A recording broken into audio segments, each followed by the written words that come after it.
This is Rolling to Die, episode 110. Skyship's going down, people. All right, this is our intro. Hit it, DJ.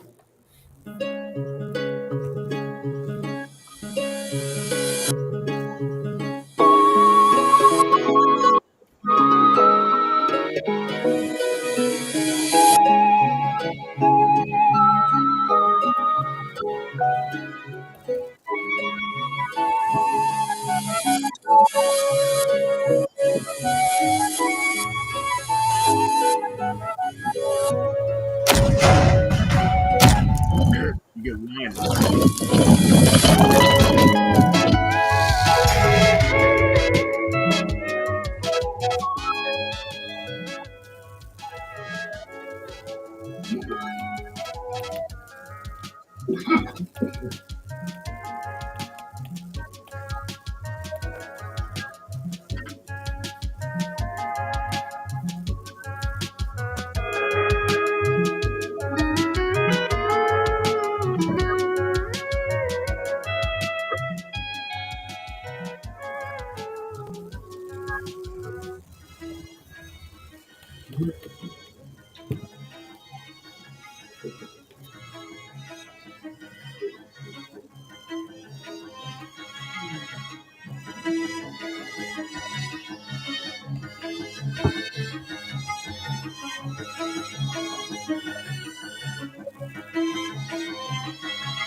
Help! I'm trapped in the. Oh, all right, guys, girls, and squirrels. Hey, how you guys doing today? This is Henry, also known as Mayhem the Heart's Mace here, the head game master. Hope you're all doing well on our 110th episode. All right. Rolling. All right, so we're going to get into the introductions here to start off before we go into the crazy shenanigans of this story. So, I'm going to start off with Dark Trooper up top, and then we're going to go down Dom and into the new person. Hello, this is Dark Trooper coming live from my couch. It's trapped in this rather constricting box.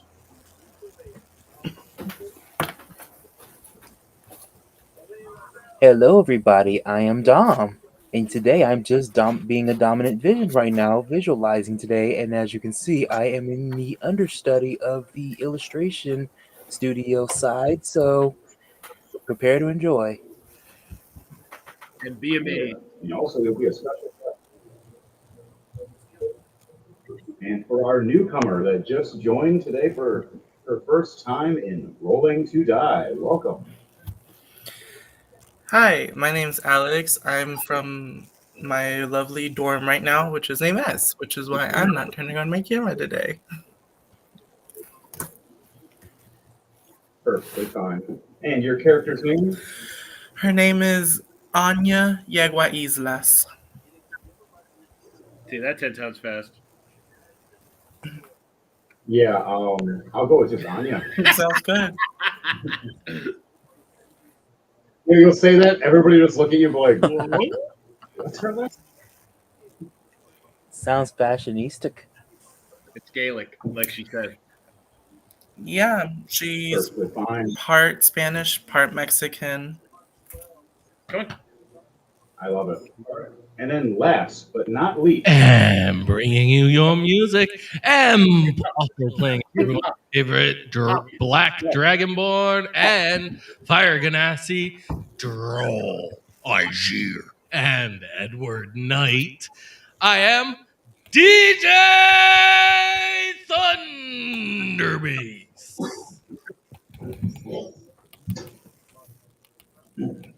alrighty then. So, Dark Trooper. I'm back from outer space. My computer again. If I put too much pressure on one spot on my computer, everything turns off. Wow. That That's sucks. I'm sorry. Hey, I that you got have to deal with that. here for $70. So sue me. So before we start off on what happened at our to be continued, because that's going to be fun. Back to the small story that leads up to next week for our level 20s, the Doom Crawlers. We were walking down that dark grove many miles through the dark dead forest as Luno walks past trying to bring life back to the forest. As we head through, as you see Mayhem and Grismont arguing and shoving each other, saying who's stronger, who's tougher. And Grismont keeps saying, "You're not wearing any armor." Mayhem's like, "I am wearing armor," and they keep arguing about it because Grismont can't see purple. But why are you naked? I swear I'm not naked. It's armor. You're And naked. then you have the purple tiefling from Tomb Crawl looking back, going, "Okay, you two, can you two just stop arguing? I swear, it's like two 10-year-olds. You guys are just, who's the tougher one? No, if you know what, I get my daddy to beat you up. No, my daddy's tougher. Seriously, I got two big buffoons over here." As she just walking and arguing. You have Reuben pitter-patting with his feet, looking up, then jumps up on Crom's shoulder, going, "You know, it's kind of funny that I'm the most adult guy here, and I'm the smallest." And Chrome just looks up, going, "What the hell do you mean you're the most adult?" He looks over, going, "I've seen the room." And she goes, "Never mind." Luno rolls her eyes as you guys finally make it to the town. In shock and awe, you see what would have been a bunch of people running around, rows, happiness, guiding. You see overcast. You see a bunch of rickety old buildings. Silence. No one's around. Everything's quiet. Not even an animal in sight. As Luna looks over, "Okay, I'm going to warn you guys. I don't trust this whole village, but it used to be nice. Something happened, and you guys have to investigate. But until then, I have other things to do." As Mayhem goes, "Wait, I want to talk more," and she just, we're going, "My wife, Pete. Damn it. Okay, I got stuck with the green guy. Fuck it, let's fight." All right, Grisma, what do you say before we shift back over as you see a town of emptiness and silence? If we're going to fight, I look over and I was like, bring it, fuzzy face. Bring it, you fuzzy git. Chrome looks back at both of you and goes, "He's meaning to fight whatever the hell's out there. Not each other. But if you guys want to fight each other to warm up, please go ahead. I know it helps with your rage." But on that note, I would like for everybody to roll 2d20 for me to start rolling to die.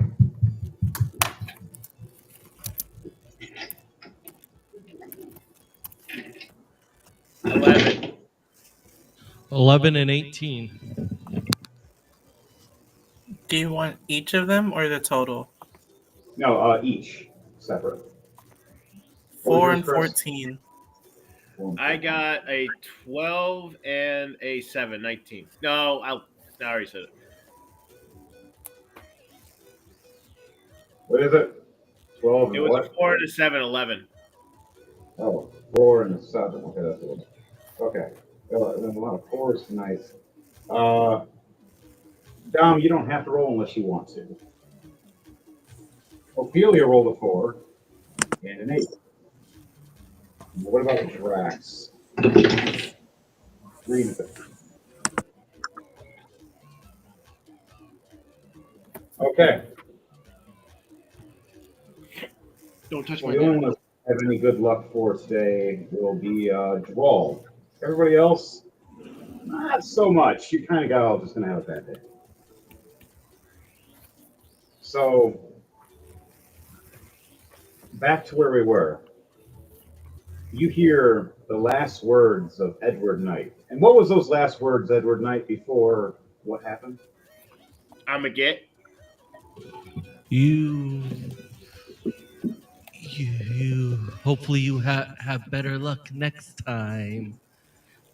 But this time, you're a little too slow.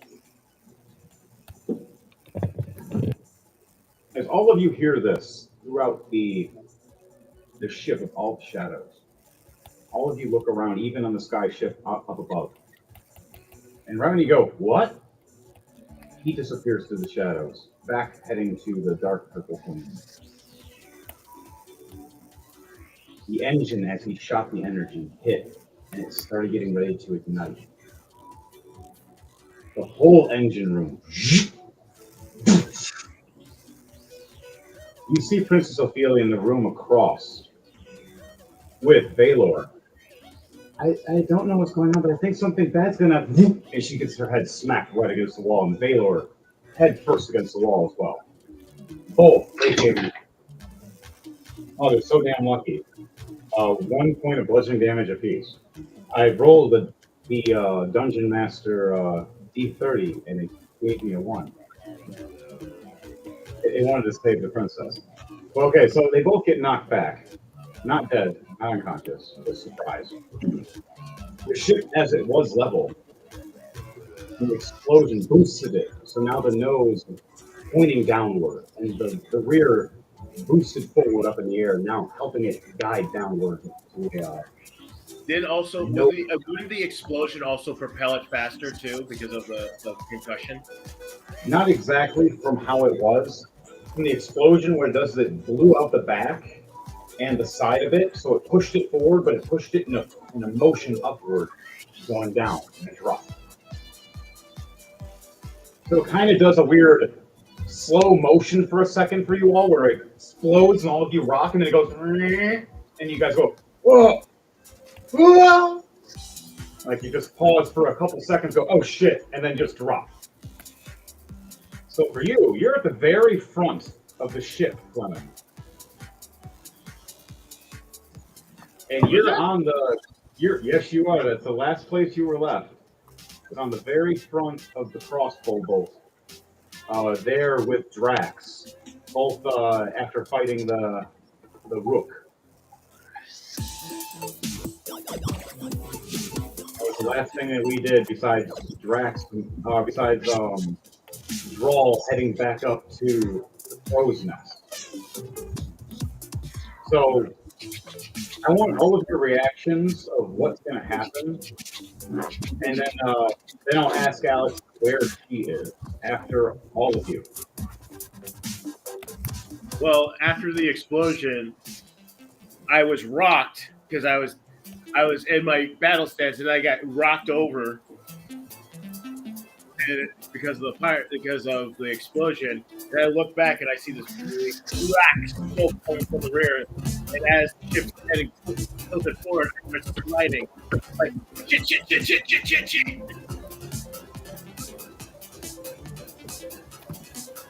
So yeah, you're literally at the front watching. At first you see the clouds, and then you see everything tilt downward, and then you see the ocean and a small island. What do you think is small from the distance you are? It's getting a bit bigger as you speed towards it. But as the nose starts tilting back, I start sliding towards the tip, and I'm yelling shit, and as I'm reaching around trying to grab something to stop my fall, and I unceremoniously grab a piece of rope that wraps around my wrist and stops me. Okay.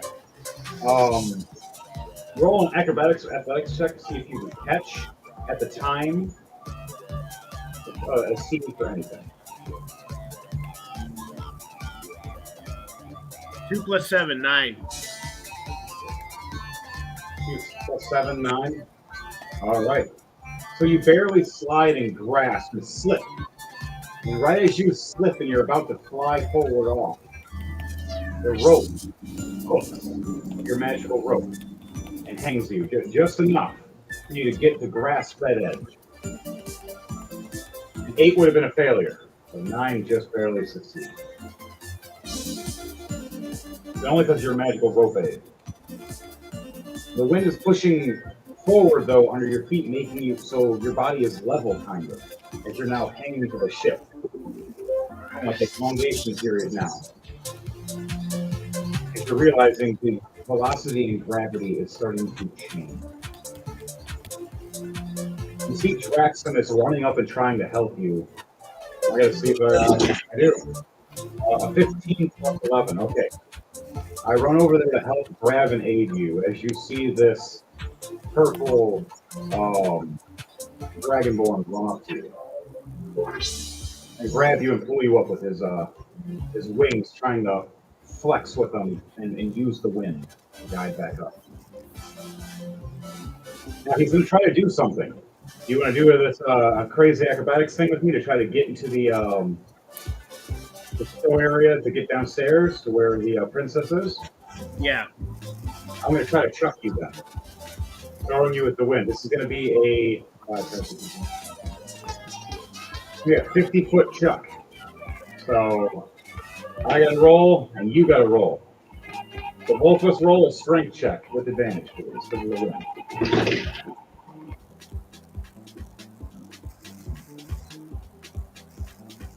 Got 16. 18, 1 plus 3 is 21. Perfect. Mine was just enough to guide to throw you, and right as I chuck you to throw you up, you use your feet to boost off my chest to go further. And right as you do that, I need you to do a acrobatics or athletics check, and then to make it to the door, and that'll end your turn. Oh, nat 20 plus 7, 17, 27. So explain to me how you fly to this door and open it in a perfect way while the wind is pushing up from under you as the ship is flying like towards you. Like it's coming at you now. You're noticing that the whole ship is, and you're going up towards it. As he threw you up. As I fly up towards the door, a bunch of debris and all this starts flying. I use my years of monk training and acrobatic and monk training to dodge and defend and deflect all the debris and manage to get to the door, manage to grab onto the handle of the door and pull myself in through the door. All right, so right as you do that, you jump off a few of the crates and everything flying past you. You fly right at the door in your hand. It opens the handle just in time. As the door swings open, you fly through it and slam it closed, boosting right down the steps, which technically is going up the steps right now instead of down. And you hear a bunch of rattling and smashing, and you see fire now, smoke. So that'll be the end of your turn for that. Draw. You are at the very top of the crow's nest, and the whole thing rocks at first and tilts forward as you're kind of standing there going, whoop. So I want you to roll an acrobatics or athletics check. See if you're going to be flying forward or just getting flung from the wind.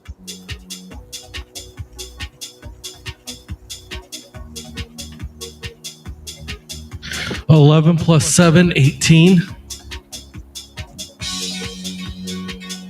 Okay.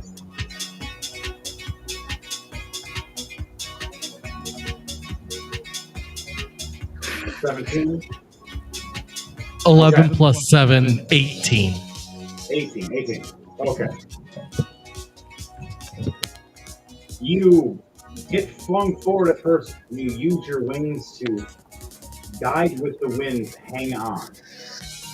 Now, do you want to hang on to the crow's nest, or do you want to try to guide down?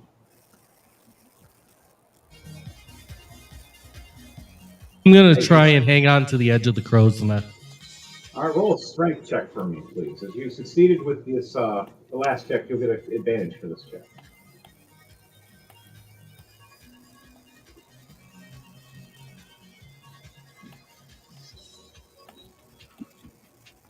$14 plus 2, 16. 16. Okay, with the 16, you hang on, and you don't slip at all as your claws stick right into the wood. as you use your wings to make sure the wind isn't trying to pull you up, it's just trying to guide you to stay there. Mm-hmm. You look down and see the ocean and see an island that's small getting slightly bigger as you guys are heading down it. Wait a minute. Why does Devontae have to worry? He has wings. He can fly. Yes, true. But He doesn't have to worry too much, but there's also a true, big but ship. the entire incident happened at a shock to Drawl, so he didn't have enough time to prepare for flight. Yeah, if he would have failed, he would have got flung and then got hit by the ship and possibly been knocked unconscious, falling unconscious, which will just splat you. And in a very comical way, in a very ironic way, too. Right? Okay, so I need you to roll a perception check for me to see if you saw what happened to Fleming.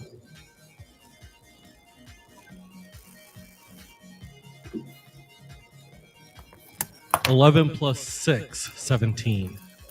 Okay, with 17, you look down and you see you see Drax tossing Fleming as he boosts off them and starts jumping off crates like Mario style and barrels and everything through the wind and hitting whatever debris is flying at him as he gets to a door and flies right in downstairs. You see Draximus trying to hang on and trying to get the other men to hang on and guide on with ropes to get over to the other ship.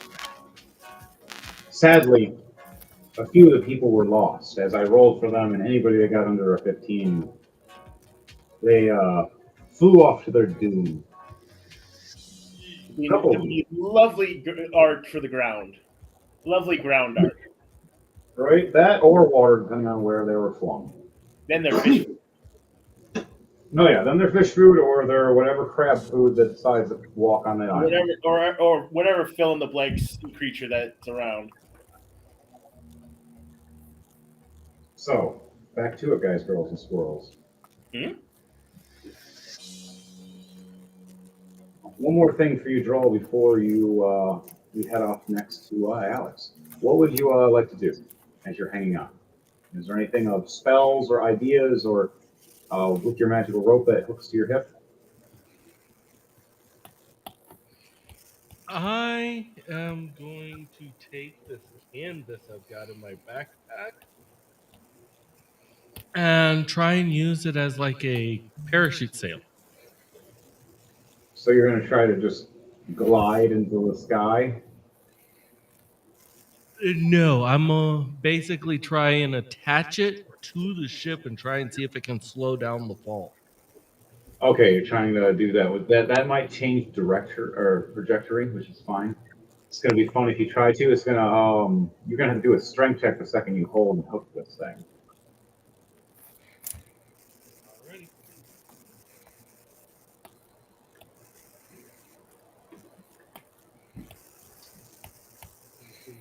Alrighty. All right, so roll for a strength check. 10 plus 2, 12. A 12. Oh. So you hook it to the crow's nest, thinking this will be great and help. Right as you strap it and you hit the release on it, it flings open. The wind hits so hard, you see the crow's nest go from straight to snap, and you're now just flung forward and backwards. The wind is now flipping you around. So now I need you to do an acrobatics or athletics with disadvantage as you are now flipping around in the air drastically as the ship now is kind of going into a spin instead of a straight dive. Yikes. Oh, wow, you guys really made this worse. Oh, by the way, hey, has Drawl drinking anything recently before he left last week? Yeah, he was shit-faced. He was drunk. Yeah, he's still technically drunk, which is also why he wasn't able to be prepared. That just makes things so much worse for him. Oh my god! Just Drunken Dragon Brawlers, people. 11 plus 7, 18. Okay. You flip around, a barrel flies at you, and you just happen to graze your feet off it to gain your control again. As you use it to try to change your gravity and control your spin using your wings, you finally grasp on to the edge of the ship. Now I need you to do an acrobatics or athletics to see if you can hang on. The back of the Oh. ship is flung all the way back to the edge, and you risk now just being lost from the connection of the ship right now. And then after that, I'm gonna do a Constitution save since my character is drunk. Yes, especially after spinning so drastically. And the acrobatics with disadvantage, right? Yes, it was. Nat 1 plus 7, 8. Oh no. Yeah. So, right as you go to grasp, thinking you're perfectly fine, your claws slip. As you just get flung past, you see the ship, and you get enveloped by smoke from the bottom of the ship from the explosion. Hey, and I roll Constitution with disadvantage. 2 plus 2, 4. And then after that, you puke into the clouds. Seeing if it'll hit the ship before the ship hits the ground. Might be a funny ending. All right. Wow, you just made it way worse. And this is why we love dice rolls. Right? Now you turn from a plummet to a spin cycle. Yeah. For you, what and where are you at this time? As you would either be a stowaway, or you got teleported within the vicinity, which I don't know if that was a good idea, or do you want to be a person on the island waiting for this to happen? It may not happen good for you either, depending on your position. I can just imagine the people on the island just looking up and seeing this giant fireball, like, oh, shit, run away! I think it would be funny to just have her watch this go down, just on the island, and just watch this go down. So, what is the reason that you would be on this island? Are you a native to it, or are you venturing? Or you happen to just be sent here as a prisoner, and you're like, oh man, I need any kind of ship. I don't care what. I don't care if the ship's on fire. Hey, that works. I think she's a native. All right, so this medium. For reference, I don't know what your plan is, but Anya's a Valkyrie. This will be interesting. So you got a Valkyrie. She what kind of dragonborn or dragon what?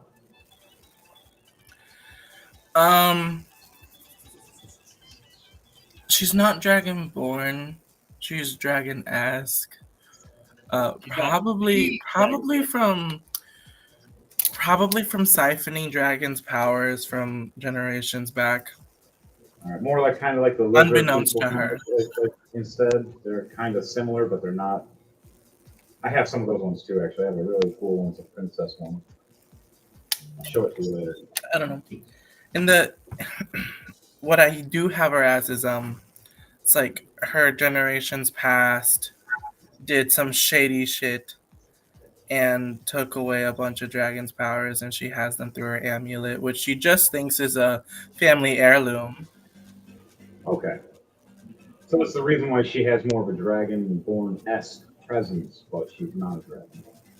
Yeah, she's human. Okay. It's She's kind human of like with a job. how can you say, kind of like a family curse without realizing that the gem is the curse? Yeah. I like it. Now the question is it bound to you, meaning people can't take it off and everything? Or is it... I never thought about that. No one's ever tried. Or you can you take it off and turn to a woman and surprise people and do an assassin job and then put it back on, turn back to a dragonborn and walk off somewhere. Both ways are great. I mean, she can roll take the it die. off. She has taken it off before. She can just take it off. Well, there you go. She's a human. She looks like a human. All right. So, but when she puts the necklace on, it does the more dragon-esque thing for you. So, yes, but her appearance doesn't change. Okay, good. You can make it so depending on your choice. It's the beginning of your character and depending on how you want to be. And if your character's a good She's city or just a bad, girl. just a girl lost on a planet on an island, watching a firebolt ship collide with her small island that she's been part of their tribe for many years. Hmm. All right, so roll a perception check for me with advantage because you have a time to stand and look around. And let me know if you see the ship that's blazing.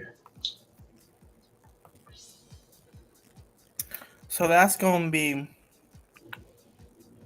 a 22. Okay, so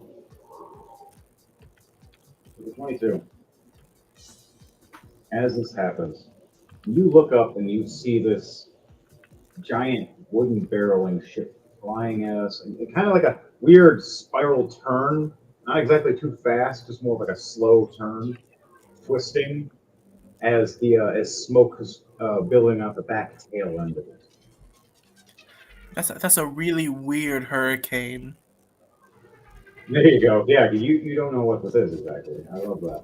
And also, it's a couple thousand feet, but it's getting closer.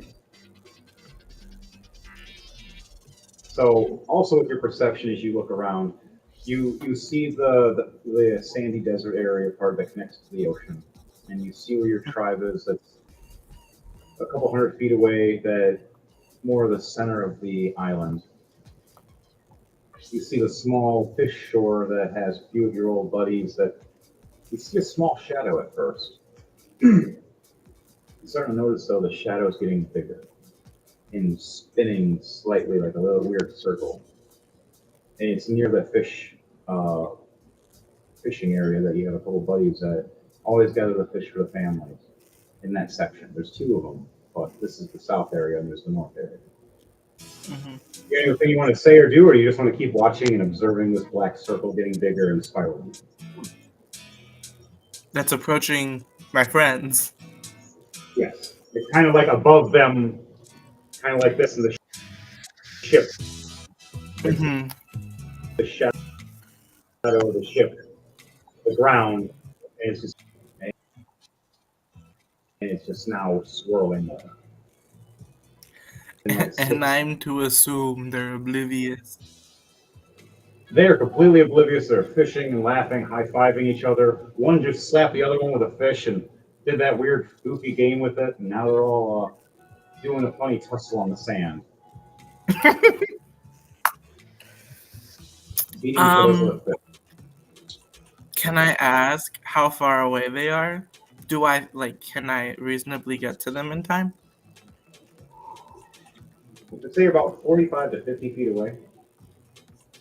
Depending on your movement speed, you can also do double your movement speed by using your bonus action. Right, right.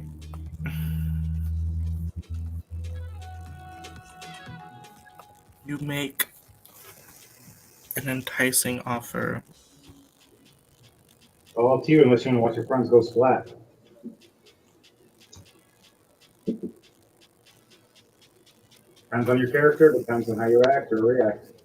It could be a traumatizing thing to you I to make think your character do something, or I'm gonna use my bonus action to go into Dragoon Trance, and I'm a okay, long jump to them, which all I'm a right, fly to them basically. okay. So you land right next to them in the sand, and they just freak out. Ah! Why are you always making fun of us? Why are you always scaring us? We're just trying to fight. Who's better? No, I hit him with a fish. No, I'm still gonna kick his ass. I'm better than you. You hit him with a fish again. And they start arguing again right next to you. Is there anything you say or do to them as they're arguing?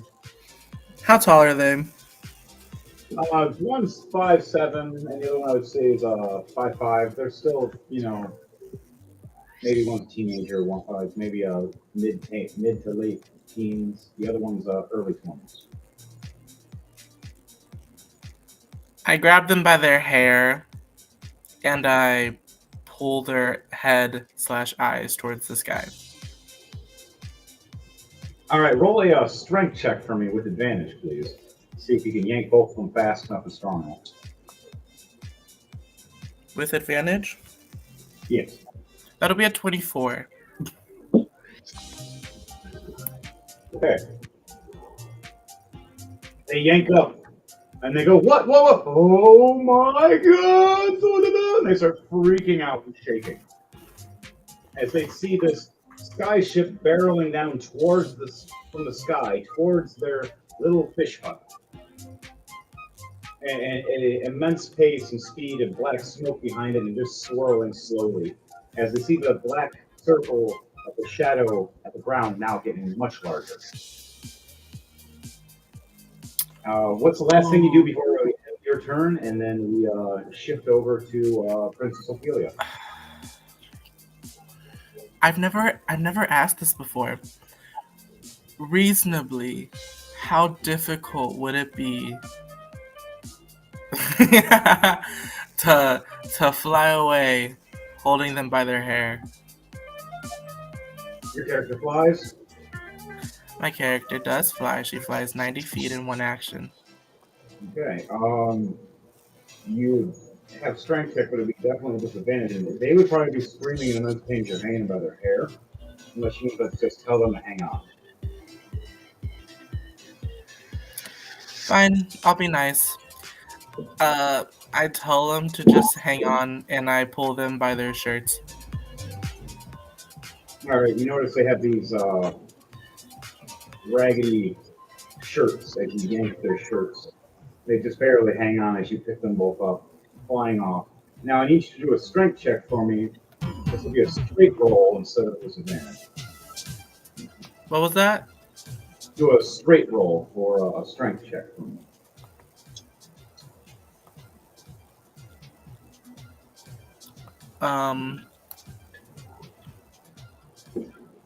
I'm confused. So just one roll and just that number? Yes, that's a straight roll. The one roll with the plus with the strength. Oh, okay. So 13 plus 8. I got a 21. Okay, so you pull them up. You notice their shirts tear a little bit, but they hang on just barely.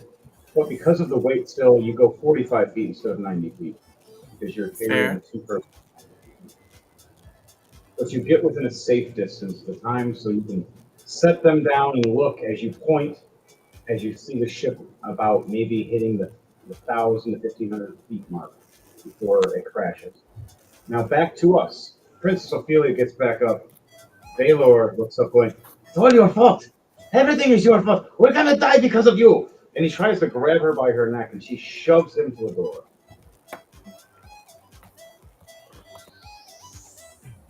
I don't know, but you need to get away. Oh, now. Fine, after you, princess. As he opens the door and does the gesture to get out. As she tries to run out, he tries to kick her in the butt. He misses horribly. A 6 plus 6, a 12. And kicks the edge of the door, giving himself 6 points damage to his toes. As he goes, oh, and he starts jumping, and she looks over going, you're weird. We need to go now. As she looks up and sees everything's tilted. And she's like, well, kind of going down, it works. As she looks down, 16 plus 12, okay. And she sees Fleming. Fleming, you are now within the range of Princess Ophelia. Is there anything you want to say or do or try to do while you're rushing, trying to jump upward, like running up the step kind of way, as she's trying to jump down at you? I reach out and try to grab her to help get her off the and yell, we have to get to our ship. We have to get back to our little ship. She looks at you and nods, like all and scared, as you hear Valor just complaining the whole way. Yeah, we have to get off the ship. Yes, we have to go. Yes, come on, you little man. Glenn looks over at Baylor and say, shut up. We have to go. So quit your whining. All right, now I need you to roll acrobatics or athletics as you're trying to rush down to get to the door to make it so you can get to the next section. 19 plus 7, dirty 20. 26. All right. So this is going to be like a drop. You're standing and hanging there, and you both guide and you let go and you drop right down to where past the steps are, right to where the door is, and you land on top of the door. Now you can open it and you fling outward. Is that what you guys are ready to do? Remember, you'll have your magical rope on you. You have to either guide yourself towards the small ship as you're flailing from the wind, or move yourself slowly as the wind can start pushing crazily stepping forward.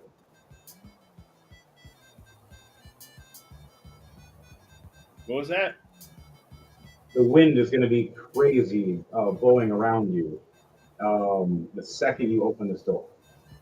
I quickly take my beard, part it, and tie it behind my head real quick. So it's Okay. from flying in my face.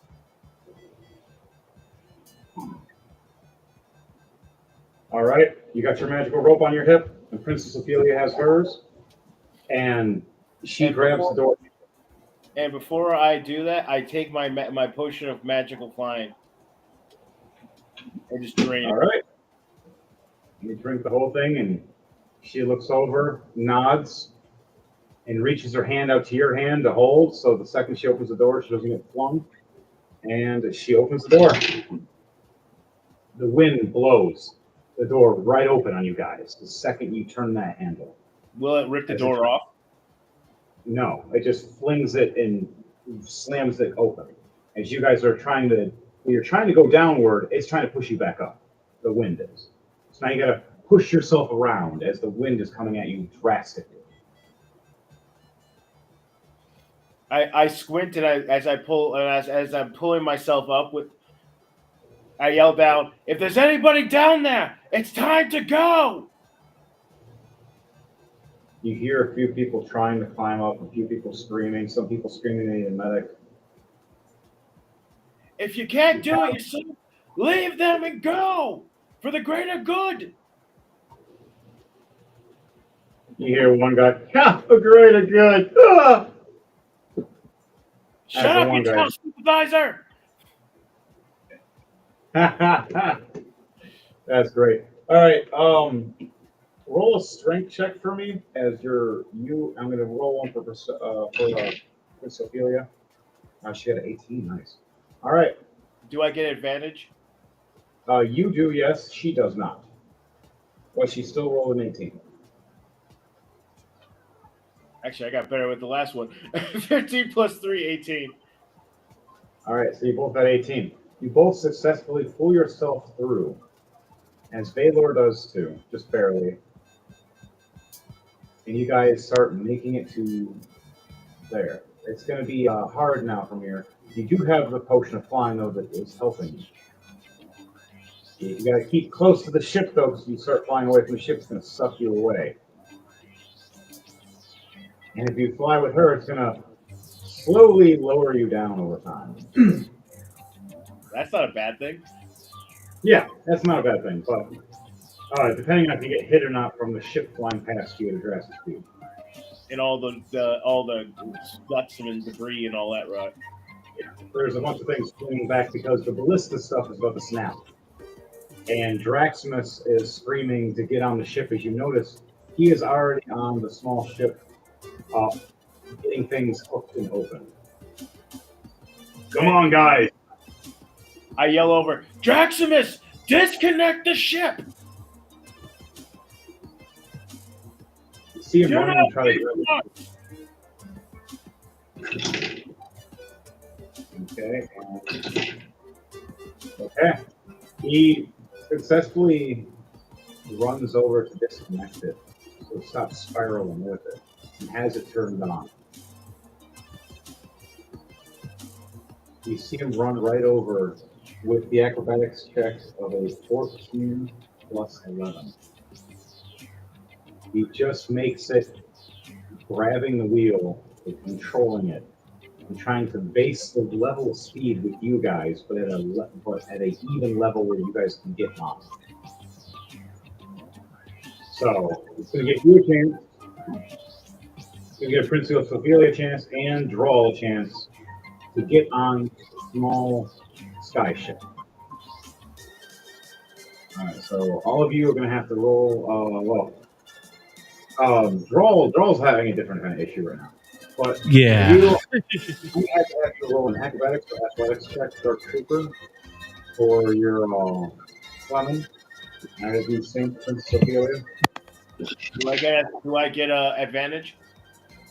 Yes, you do because you have the flying potion. Do Princess I Ophelia, need to do that? I got a net 20 plus 7, net 20, 17 plus 7 plus 7, 27. okay. So 20 plus 7, so 27. All right, so because Princess Ophelia failed, but you got a nat 20, you're able to catch her in the process. So I need you to roll one more acrobatics or athletics check. See if you catch her on the process of you flying to the ship as she is been pulled away from the wind. I got a 16 plus 7, 23.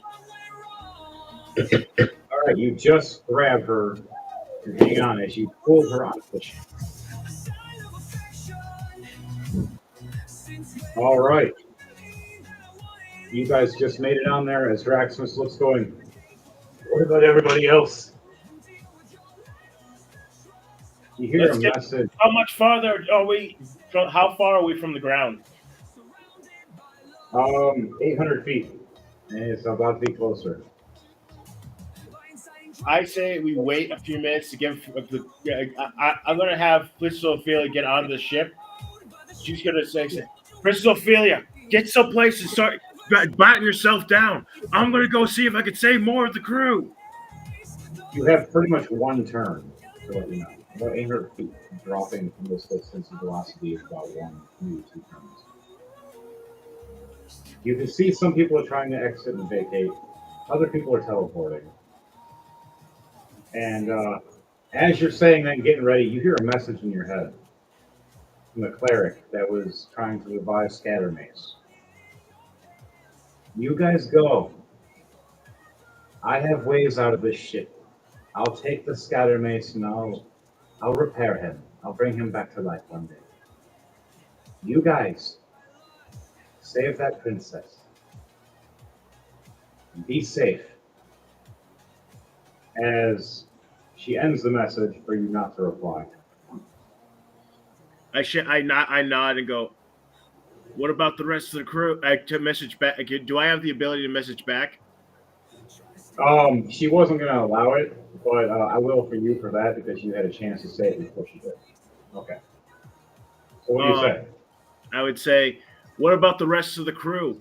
We can't just leave them.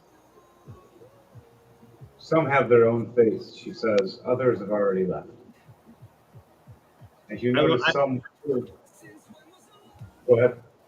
I was going to turn to Drawl and say, yell over, Drawl, you stupid drunk! Get on the damn ship! Well, technically, Drawl is kind of free falling right now. Yeah, you're free falling. You're at 1,000 meter mark, where they're at now the 700 meter. Yeah, so truthfully, I don't even know if Drawl can hear that. No, you won't be able to.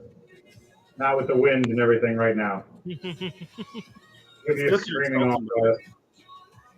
But what we can do is pull up with our ship to him. We just got to catch him, which is going to be very dangerous and very fun.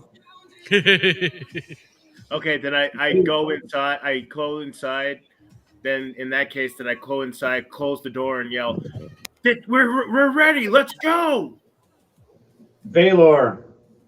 Yes, we're ready. We just need to take care of some cargo first. And he goes and grabs Princess Ophelia and tries to chuck her off the ship. I yell over, "What are you doing?" Now roll for an attack or whatever else you want to do. Yeah, I'm going to roll for an attack. All right, I roll for her. She got a 17 plus 2, so she got a 19. She just succeeds hanging on as he tried to throw her off. I got a 30-20, 13 plus 7 for an unarmed strike. All right, you hit him. How many points of damage? I get 6. So I literally just jump over and just do an overhead chunk right into his jaw. All right, he steps back and the wind pushes him back more. You want to roll one more attack to see if you can kick him off or not? He's going to try to attack in this process. 19. He rolls a 3. I got 12 plus 7, 19. So he goes for a punch and fades for another punch on you. He hits you 2 or 3 times. You step back. You come back and throw a jab at him. You give him an uppercut. And finally, at the end, when he goes to try to do a big haymaker, you just drop kick the shit out of his chest. And he just flies right off. And you see a dwarf man just go right to his chest. He goes, "Ugh!" As he is a dragonborn without wings. And he starts screaming like a little girl.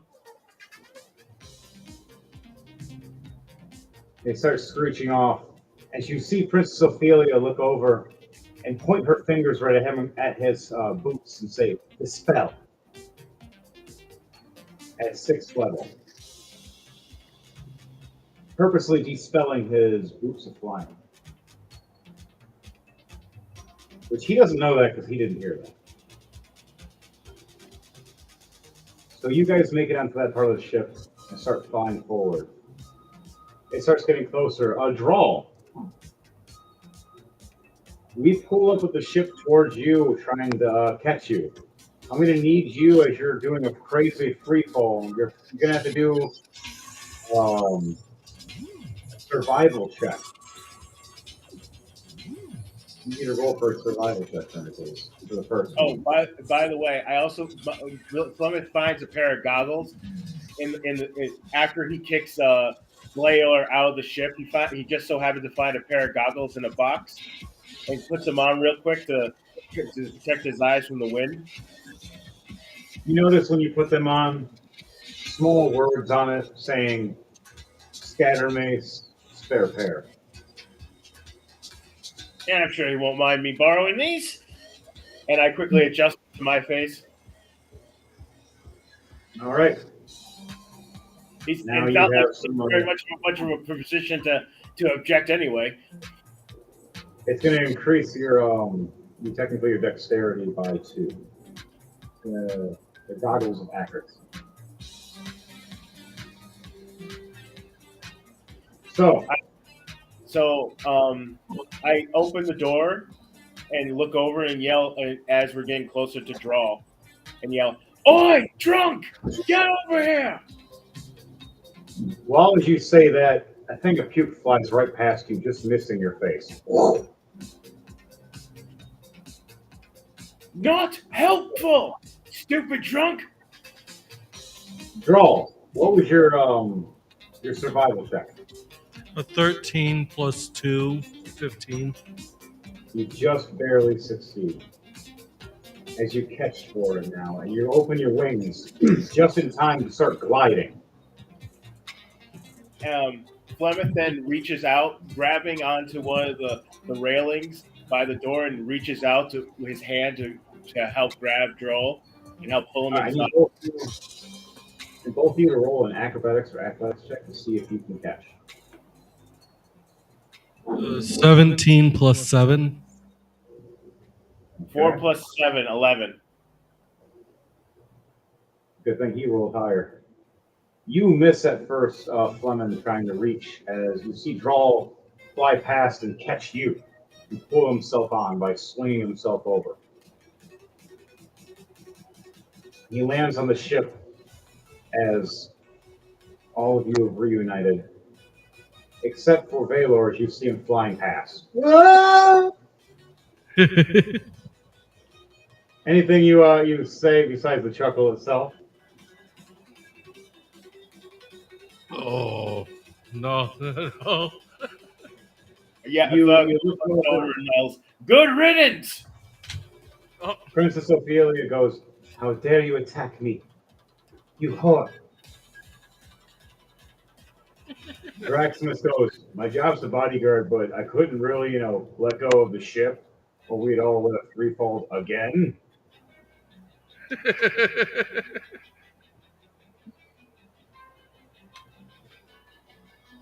So, all of you guys glide the sky ship. Now you want to glide it back towards the where the ship is and see the chaos that's about to happen. Yes.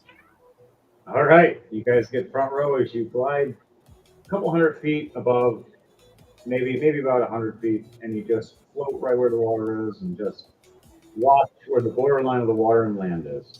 And Just somehow out of a mysterious bag of popcorn next to them. right, you got the private stash of Scattered Mace, his snack quarters, and just a whole like a treasure chest full of this stuff. Just gank. He won't mind. He won't notice. Don't worry. He comes Not back to like- life. He's like, "You robbed me." No, it's just like he's also. He starts munching. He says, "It's not like he's gonna care anyway. He's kind of busy being dead." Right. All right. So Alex, Yes. all right. You've seen that. You safely brought your two friends back as you pointed and watched. You see the ship, another explosion as it spins off, and a smaller ship vacate away and kind of pull off to the left. And Pool got kind of near you guys, but not too close. As you watch this giant ship smash down, and just explode, and you're within, like you're just out of AOE range. It's the 60-foot AOE explosion. And you're at 65 feet.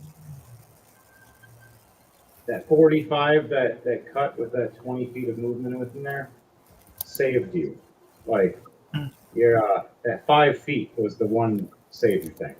As you watch a bunch of explosions all in front of all of you, your hair flies everywhere. Everybody's just the wind blowing at you guys, seeing debris exploding, giant ship smashing. You see blood from some people that didn't make it.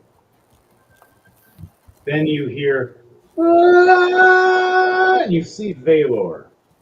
I'm sorry, Valor. This is a how do you want to do this?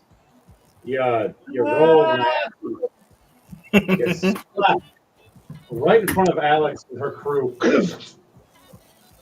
And just get a whoa.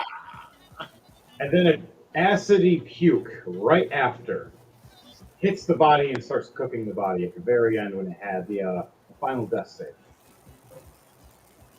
And you see it screech out for a second, and it just head turn into a skull as the acid burns and melts the top part of the body.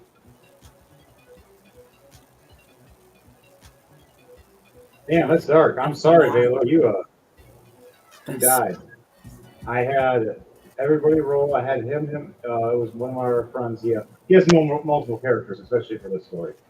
And this one, I asked him to roll a D100. He rolled a 33. And I asked EJ Thunderbase to roll a D100. He rolled in that one. And then I asked Dark Trooper. He rolled, I think it was 34. And then I rolled 18 and a 4 on the second time. Yeah, none of them went past 50, so his chances were 0. We tried to give him a chance, even gave him an extra roll. So Valor has been splatted and extinguished. I'm sorry, Valor. It's a very gruesome death for that. But hey, you still got Merrick and all the rest of your characters. And then just a little bit of comic relief. You see one of his feet just still twitching afterwards, just going twitch. Yeah, twitch, twitch. his tail and one of his feet is just more of the nerves. As the top half is cooked, but the bottom half is still kind of fresh and splatted. Broken. You know, that's a lot for a 15-year-old girl. Damn, you just traumatized her. This Your poor friends are next to you scream. your friends next to you scream in horror. At first they're screaming like, whoa, realizing the hut got blown up, going, no! And then they see Baylor splat, and they go, ooh! And then they see the acid hit after, no! No, God! And they all freak out. In horror and torture, as you're all just sitting there, and then you see the ship hover and slowly glide into the water, and then pull up kind of next to you guys, and board on the sand of the beach. You see a princess. You see a black dragonborn with wings. You see a dwarf. You see another purple dragonborn.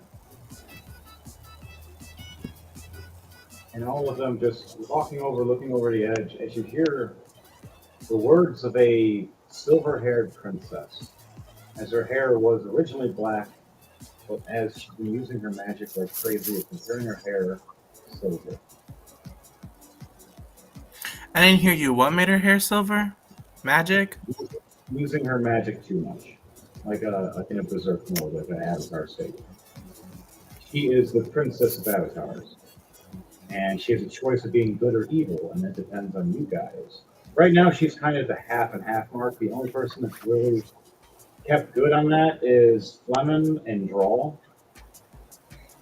And Valor Grismont. and Grismont. And then Valor was being aggressive, and a few other people were being dicks to her, and Rune, and then Edward Knight gave her nightmares and night terrors and tortured her.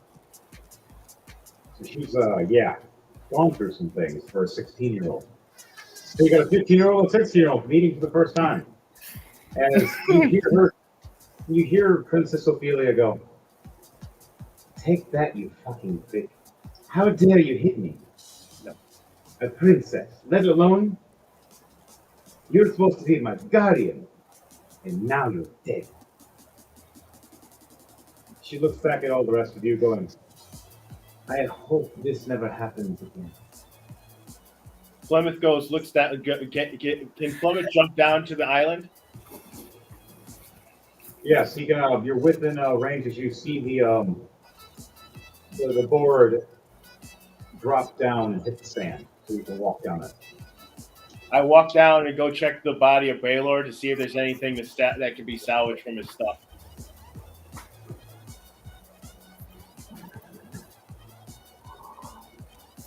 He ain't gonna need it no more. Roll a investigation check for me, please. Oh, come on.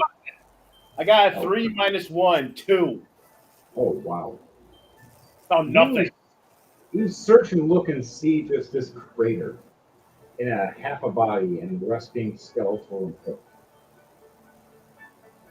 What was and anything there was is destroyed or damaged or lost during the fall somewhere else. Either fell in the ocean, such as some of his magical items. His bag, what do you call it? Bag of holding, actually fell at the feet of Alex. Alex, do you want to pick up this bag of holding and claim it as yours now, as, he's kind of dead? I mean, Might as well. sure, why not? It's not like the guy. It's not like. But first, I gotta just say, I don't know who you are, but I like you, princess. It's not like that. It's not like that bloody corpse is gonna be eating anymore. I like this lady. She's very nice. And yes, then, you're right. Take whatever you need from him. As you see some coins just spread out around, maybe 100 gold you find as you cipher through the sand. So for you, Dark Trooper, you're Fleming, you can add 100 gold that you found within the time of ciphering and looking. I also give him a swift kick and spit on him and go, ugh. At least you could have got me something more than 100 gold, you stupid cheap dick. The dead corpse, when you kick, the last remains of shit flews out, and lightning, and it dies. You see the leg stop twitching and the tail stop twitching finally. The last bit of electric energy he had is gone. He wasn't powered by the Storm Lord anymore. So for Alex, you find about 50 gold and 1 platinum on the ground that was sitting in front of you and your friend. Your friends are fighting over the silver right now. They don't even notice the gold because they don't know the difference between calibration or riches. Between what and what?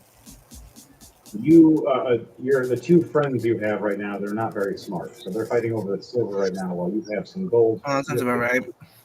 Yeah, and you have 50 pieces of gold sitting in front of you, and you have 1 platinum sitting in front of you with this bag of holding.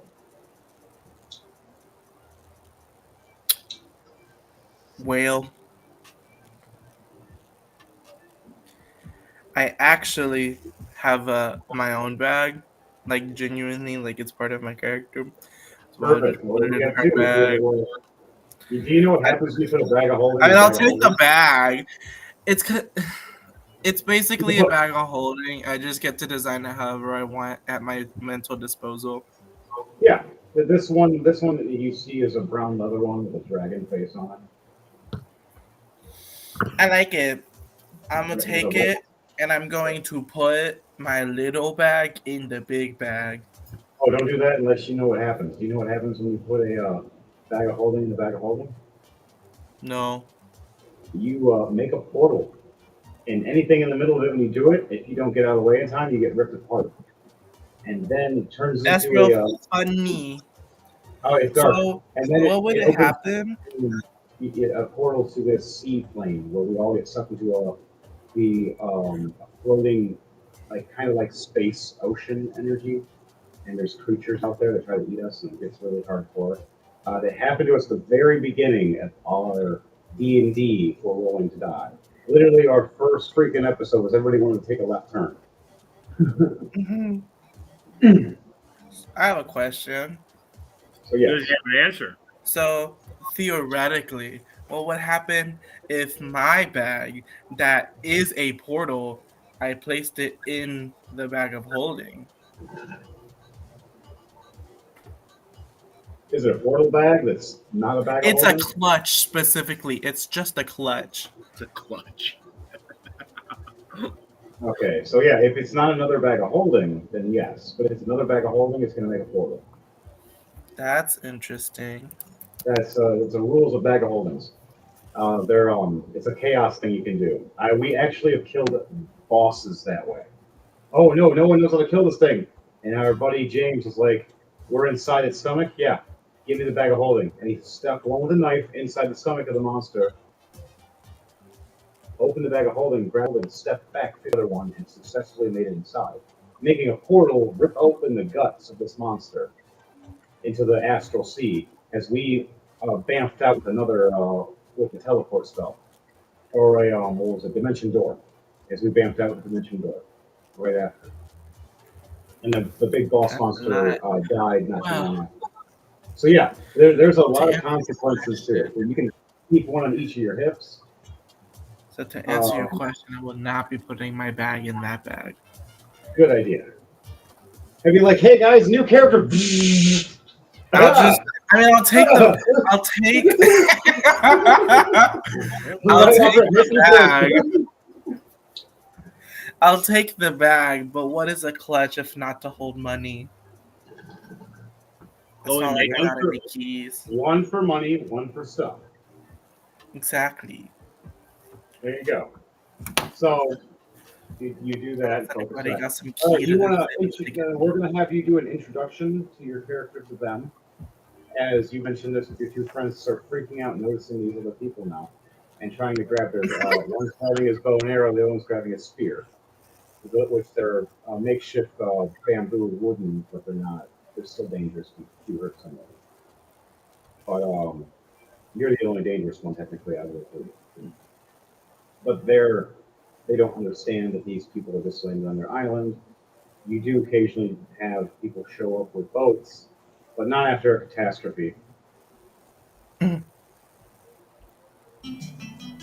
So, and you guys are kind of hostile occasionally because you guys have had some bad ships come there and try to steal your people. So you fight back. So this Heck yeah. island, it is a free island, but with having a free island means other people can try to be assholes. That's nothing new. You know what? I did tell you. I did tell you she's half Mexican, half Spanish.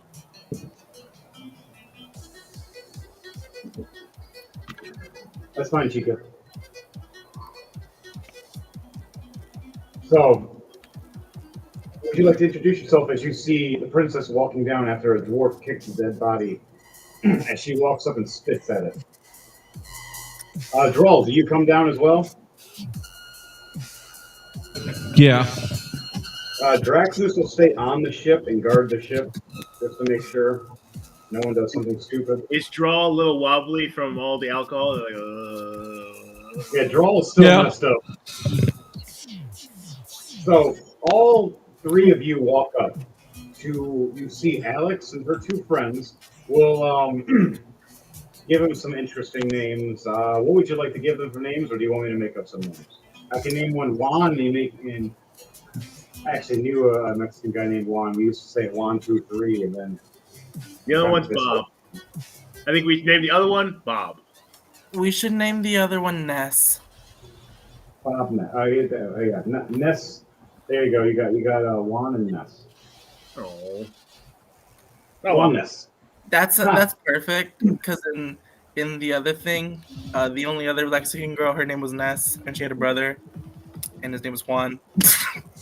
That's hilarious. So Juan and Ness. Not kidding. You look over, and when you look at him, you notice that it means IQ of 10. I mean, but no, I'm joking. I'm sorry, I'm horrible. But they're freaking out at you guys. Is there anything you want to say or do as you see these two guys kind of being hostile? Alex, do you want to calm them down with your character? How do you say your character's name? Because I wrote it down the proper way. Anya. Anya. There you go. I'll write it both ways. So Anya, it helps me. How do you want to? Do you want to say anything to your friends as they're freaking out? Or do you? I'm just gonna place my hands on their shoulders and I'm gonna just be like, I got this. Behave. Behave, please. Roll a persuasion check with advantage, please. Gosh darn it. Persuasion's the first thing I don't have advantage on. I got a 13. That's enough for level 10. They both stand down, put their weapons down. And they Sounds nod. good. And you approach the princess, the dwarf, and the black dragonborn. I will. All right. Introduce yourself. Hi, princess. My name is Anya Yegua Islas, and these are my friends. Explain yourself physically, what you look like as your character. Right. Like, So- to us as you're walking up saying hi. Right. So this is Anya. She's a human. She's 5'7". She has ankle-length black hair. It is traditionally straight, but it has waves to it. She has green eyes and fair white skin because she's Spanish.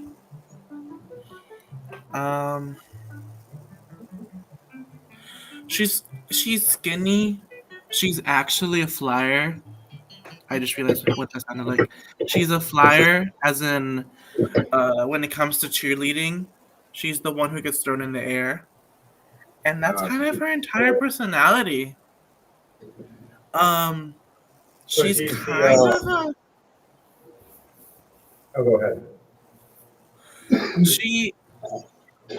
She's not Regina George, but she's also not a pushover.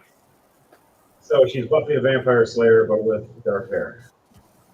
Yeah, Wait, what is that? That's Faith. So you'd be Faith, pretty much. Just So longer she hair. would be more of Veronica Sawyer. like a Yeah. Veronica Sawyer. Yes, you would look like her, pretty much, just longer hair. Yes, That's kind of hot. Cool. I like it. she All right, is my very favorite hot. was Willow because I love redheads, but that's a different story. Keep on. Traditionally, she normally wears skirts and combat boots. Whenever she needs to dress up, she loves a good heels, very cute tops, loves necklaces because she never goes anywhere without her amulet. And bows What are does her the favorite amulet thing look like? ever. What does this magical It amulet is look a like? s- it is a simple uh silver link chain necklace that goes around her neck with a small green pendant with silver craftsmanship of a butterfly. Okay. I actually And what know I have a is, photo of it somewhere. is there a gem in it? But yeah. Yes, so the butterfly it's like a simple crafted but a silver butterfly design on top of a oval green emerald looking gem. All right, so this emerald-looking gem glows occasionally, and like, kind of like a shimmer, like as people look past it and stuff. Um, with it, uh, you see the butterfly look, and what color gold was it? Is it gold or silver? It's a silver chain with a green gem. Okay, silver chain. The silver chain around it, wrapped around the neck. Standing at around 5'7", around all these people. As you look at the princess, standing at about 5'5", 5'6", with She's 5'7". Yeah. yeah, oh yeah, with you see the princess. Oh, sorry, I didn't process. You said princess. Yes, you see Princess Ophelia standing at about 5'5", 5'6" at most. Pale white skin, with her eyes one green, one blue. We're matching. And you see long silver hair that goes down to her hips. You notice this dress of hers that's kind of white, but kind of shimmers a rainbow-esque when the light hits it. And you notice these cute little finger gauntlets that raise up to her wrists. And you look over and you see in one hand kind of looks like ice, and the other hand looks like fire, as she looks like a little protective from when your friends are being hostile. So you start noticing flowers growing from her foot, near her feet and everything, as she steps into the ground, or steps into the sand. Uh, Fleming, do you want to explain what your character looks like as you're standing to Anya and Fleming's your just height?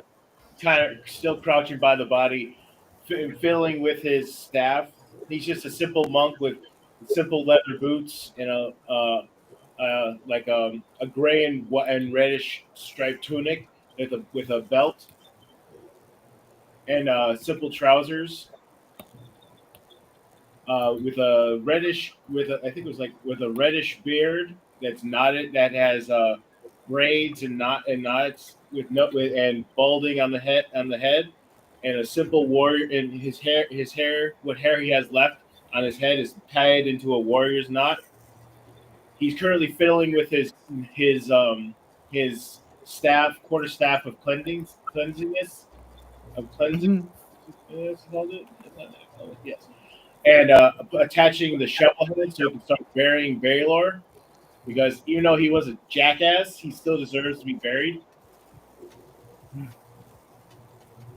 start filling All up right. corpse is currently what's left of his corpse is currently laying in. Oh, yes. And also for everybody, remember to like, share, and subscribe to Rolling to Die and DJ Thunderbits. So, back to it, guys, girls, and squirrels. So you explained yourself like that. Draw. I would like for you to explain how you look and what you're wearing and your height to Alex's character as you're standing there, towering over both of our characters. Okay, so he looks pretty much Oh, like you're he looks like all black reptilian, but a buff looking black reptilian standing at about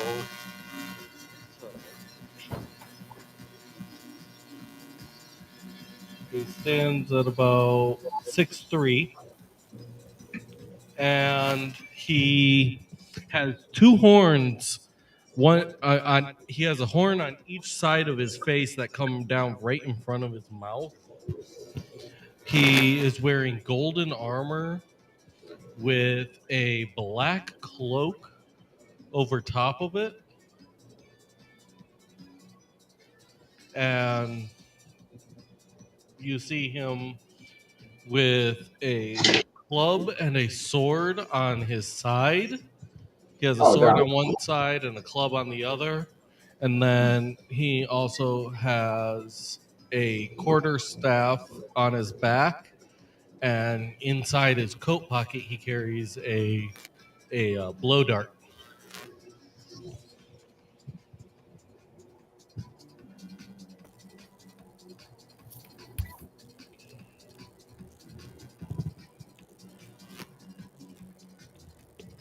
Okay.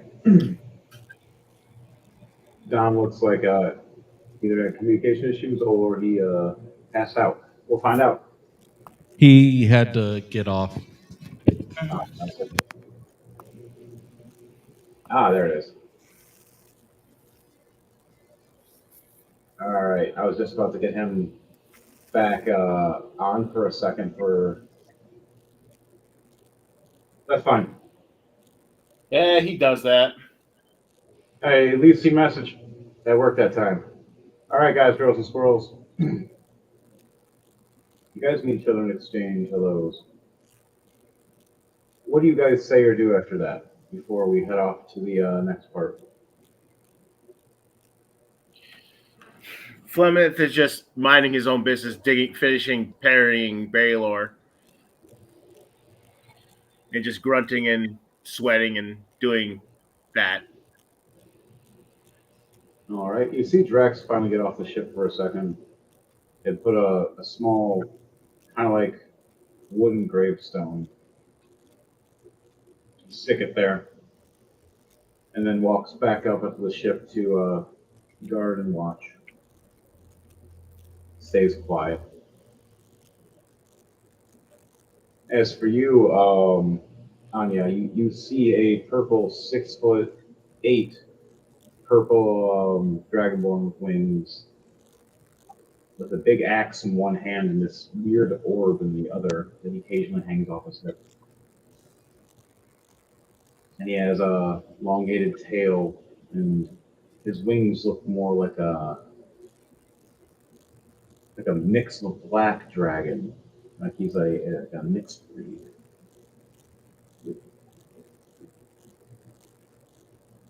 Like he's a mutt, but goes back up and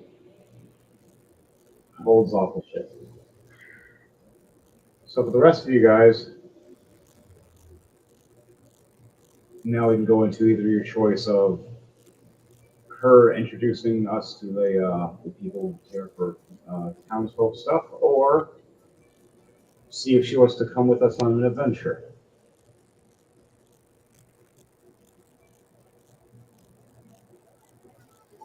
What would you guys like? I don't think Flemeth would care one way or the other.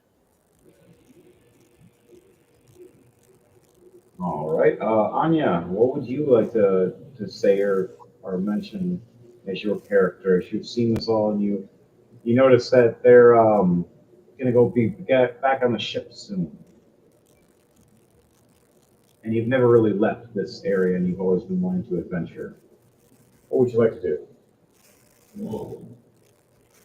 Um, I look at the princess that seems nice, and I ask what the fuck just happened. She looks back, going, "Well, so what happened is, uh, Edward Knight, he is an assassin. He's been haunting me. Did something to the engine, and it exploded, and then our ship, the whole Skype ship, came to a free fall. It was happeningly over your island. Good thing it was shore and not your actual people." Yeah, that would be bad.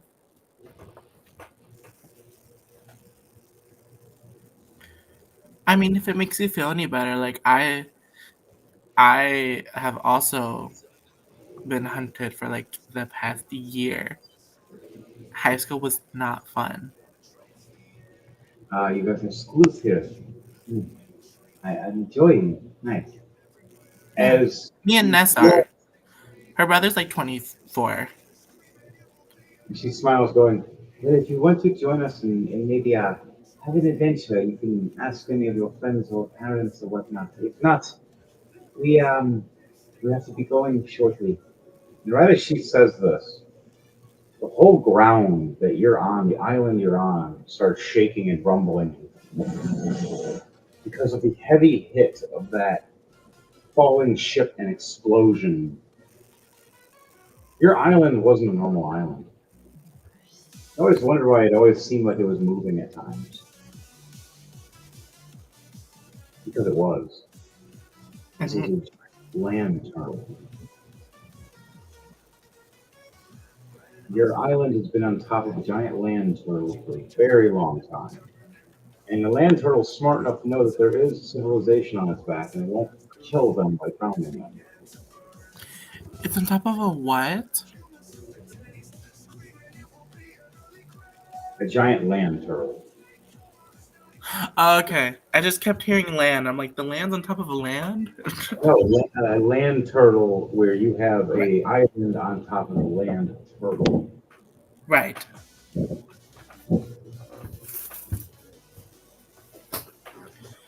You know, stranger things have happened. Yes. Um, Everything shakes and your friends start freaking out. And they say that they have to go and they run towards the island of where the main place is. You start seeing the water raise in a certain section, right where that ship hit. You start seeing a head pop up. And you see this angry looking, scarred face of a turtle on one side, and it's normal on the other side, but one side looks more horrific in a manner of speaking. I guess came into a fight with something a long time ago and got hurt. And you see giant fins flapping from the east and west side.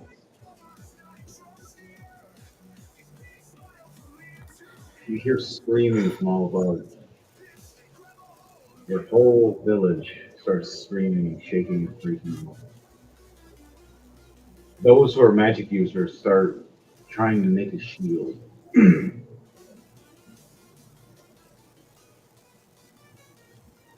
There's more rumbling as you notice the water starting to hit your feet.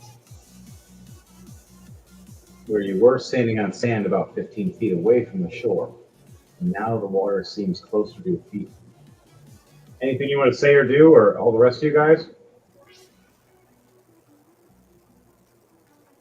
Moana would be so disappointed in us. Oh, it gets dark. It says D.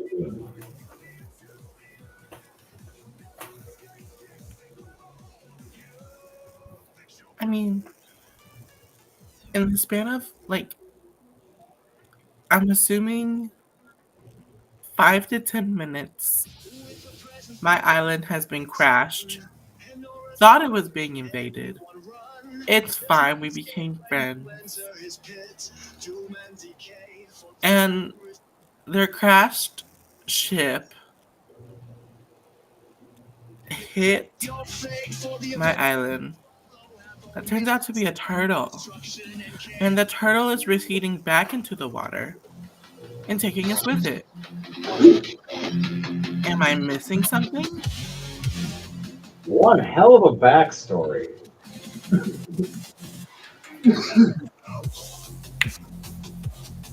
And look, it's You're gonna have to Oh, go right. back a couple episodes to watch. right. So as everything shakes and goes crazy, you see Princess Ophelia walking back to the ship, going, "All right, well, if you want to join us, you can. We're getting back on the ship. It's a little dangerous right now. I can hold off elements, but not a giant land turtle. Especially this one, because it looks prehistoric. Like it's been around for a very long time." And she walks right up to the ship as it starts to hover a little bit off the water. Still has the wood plank down on the ground, though, as water's starting to touch the bottom of the wood plank. Drill's gonna follow. All right. What about you, Fleming? You getting on the ship? Yeah, I was thinking about going to look at the wreckage, but I might say screw it. Oh, yeah, it's all right now I'm being on flipped. water by now, Yeah. so I just head back to the ship. Okay. Alex, do you want to head to the ship, or do you want to head to your village and risk death, life or death, depending on your magic or your skills, or who's going?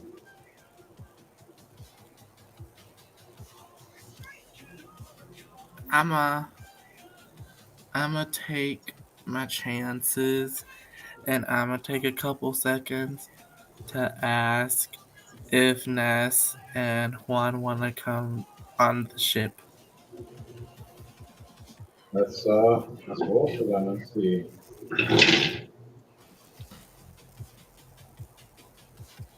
They both look at you, look back at the island, and they're just right now. One roll 12, one roll 15. One's more likely to go with you, the other one's not, and they're not sure. So depending on your choice of going on the ship or going on the island, depending on them, as water I starts to look raise. Yeah, I look at their at their faces that are stuck, and I just go. I tell them to go and take care of the village and make sure everyone's safe. Tell my parents that I'm okay and that I love them, and I fly into the ship. All right, so right as you say this, they turn and run.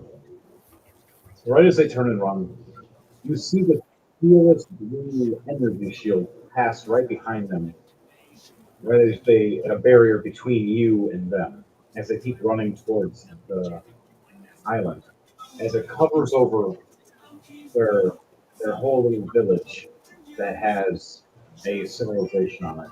And it's like about maybe 3 towns or 4 altogether. You see a bunch of mages in the forest glowing, using all their energy to make a shield.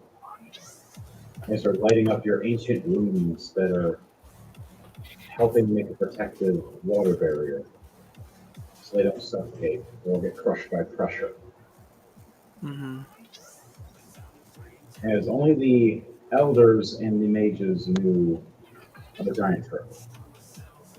Most of the rest of you kind of just brushed it off over time as just folklore because it's been so long since it woke up and or took a dip.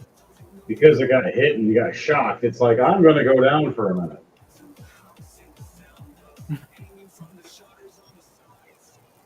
Right as you look back, you see the island sinking as the shield is protecting them from drowning.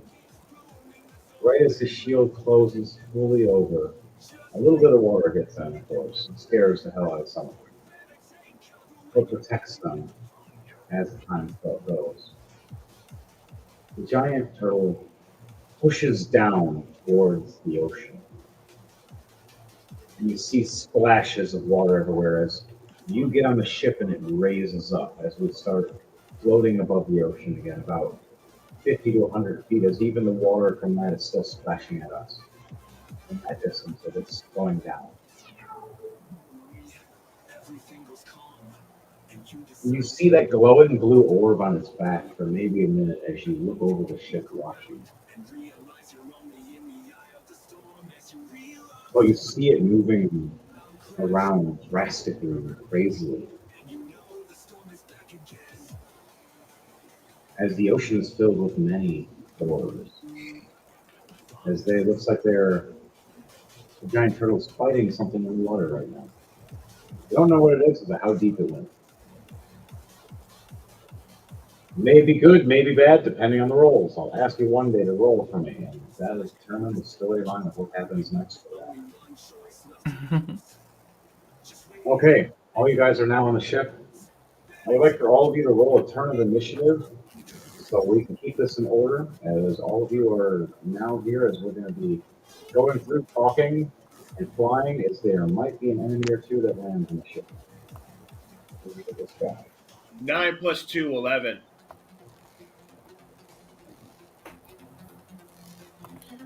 16 plus 3, 19.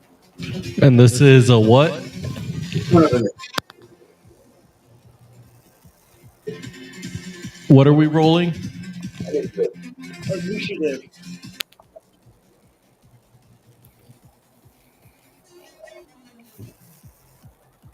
Nat 1 plus 7, 8. Oh. And for me, 15 plus 3, 18. Okay. So first is going to be Anya. Next will be Ophelia and Draximus. Then it'll be Clement, and then Draw. So Anya, you're on the ship as you guys are gliding. Is there anything you want to ask the crew as you're now flying in the skyship after seeing your home sink into the water and the magical shield trying to protect them from drowning?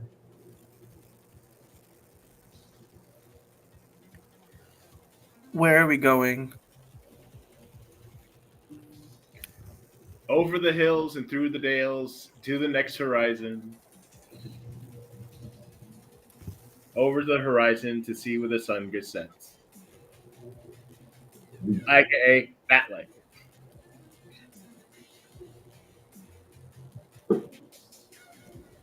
Princess Ophelia walks up. And she explains. So, we're trying to head back to the mainland as we were on lands of Kenor, but now we're heading back to the lands of Aston and Vermet. Hopefully we can make it there. It is the largest part of the continent in the world, where I reign and rule, if I make it in time. My mother and father are rulers right now, but I have to go for my testing and then back out to another event.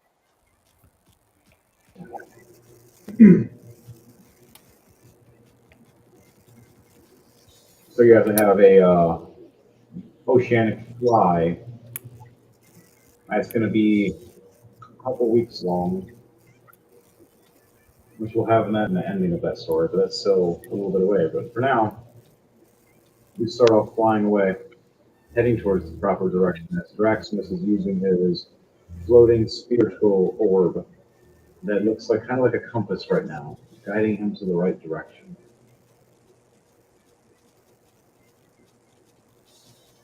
Princess Ophelia sits there and looks over the sky and huffs. All right.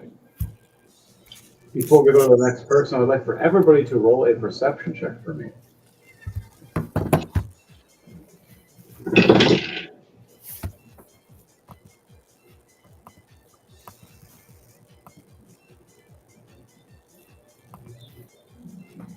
$17. 13 plus 6, 19. 4 plus 3, 7. All right. Princess Ophelia gets 19 plus 2, so she got a 21. And then Draximus got a 10 plus 1, so he got 11. Most of you see clear skies at first. You see things flying in the clouds. Some creatures and monsters. As the winds rush and push, the sun starts setting. Now I need for all of you to roll a survival check for me as a group survival check to see what's going to happen next. 13 plus 3, 16. 10 plus 2, 12. 15 plus 1, 16. All right, I got a 16 plus 5 and then a 18 plus 3. So all of you succeed flying past the Hawk's Grove. Those giant hawks usually go and feast off in those areas and would have loved lunching on some of you. Because of how you maneuvered and flew through the sky, and Princess Ophelia making an ice shield, you can say, above all of you, just in case. You all went past without a hitch. No issues, no problems for the first one. Now I need you all to do another survival check for me, please. For the second part of this. 5 plus 2, 7. I got the same thing. 15 plus 1, 16. I got the same thing too. 13 plus 3, 16. What do you mean? Oh no. Boy, it's some are good, some are bad. Prince Ophelia got a net 20, but Draxus got an 8. So, there's some failures in there, but you guys have just enough successions to make it pass. As you see several types of dragons fly past, even one get close, looking at your ship, nudges it for a split second, and it flies off. Just to remind you how small you are. You finally fly past and get further in.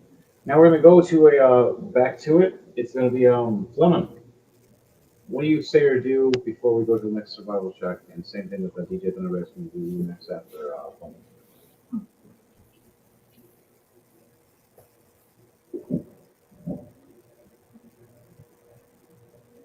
Chris Fleming, what are you doing? I'm gonna. A lot of the ship got shaken up during the incident, so I'm gonna start cleaning up. Okay. You clean up and tidy up and organize everything. Make sure everything's proper.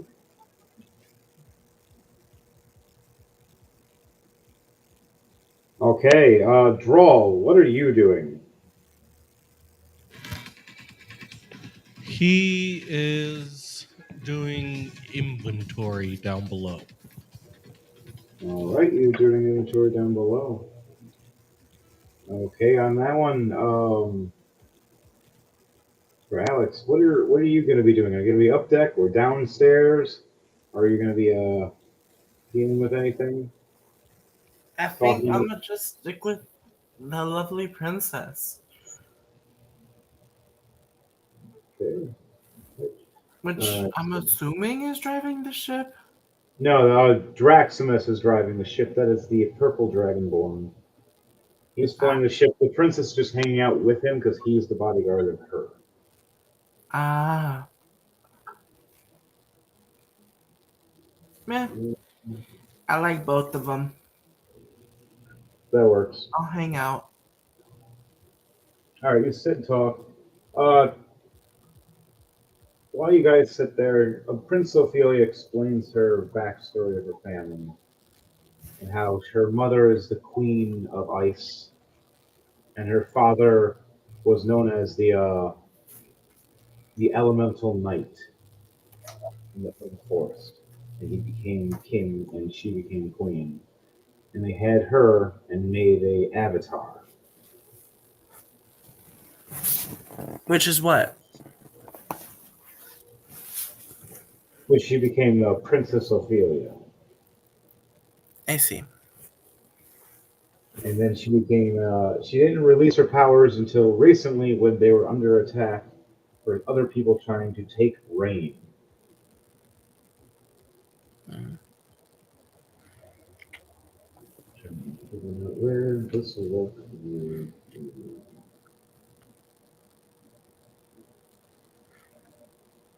Okay. I'm so sorry, princess. She almost lost her mother and her father recently, but they barely survived. It's They're under okay. they Me left. too. Me too, girl.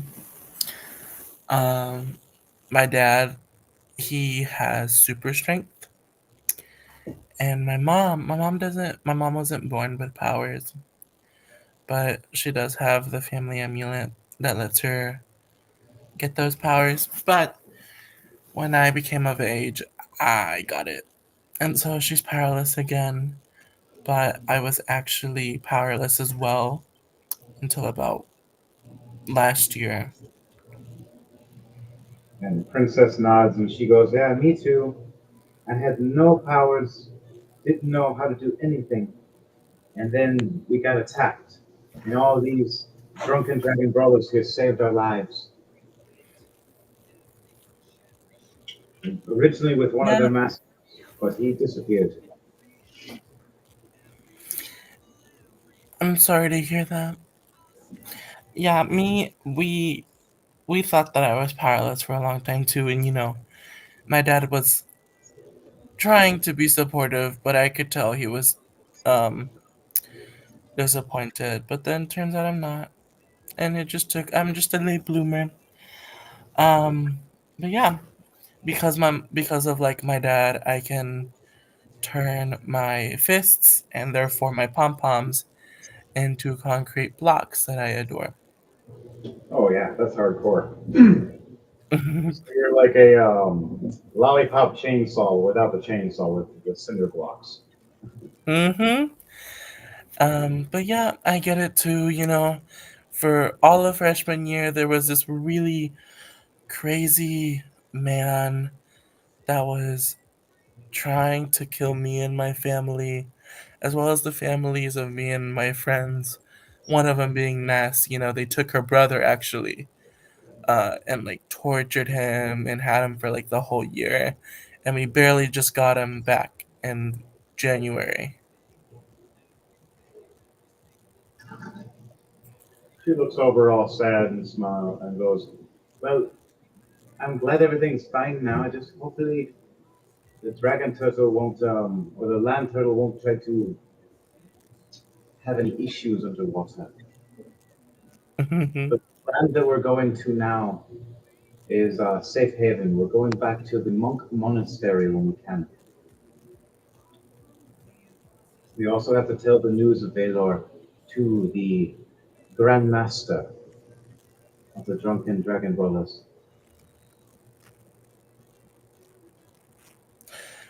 Is he is he the one that you know splattered all over my gracious sand? She nods slowly as you hear Draxmus laughing, going, "Ha ha! Yeah, he could splat and kaput. Kind of his fault though."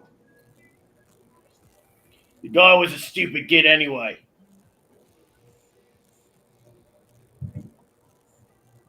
As Flemeth yells over his shoulder.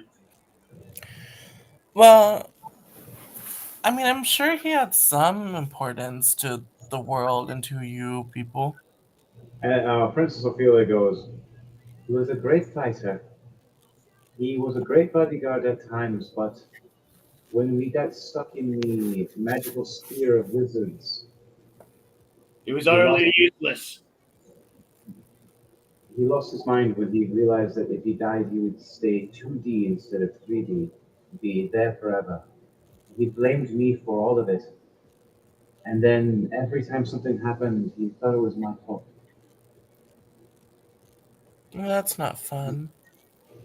He sits there and starts crying, going, I didn't ask for the Shadow King to chase me.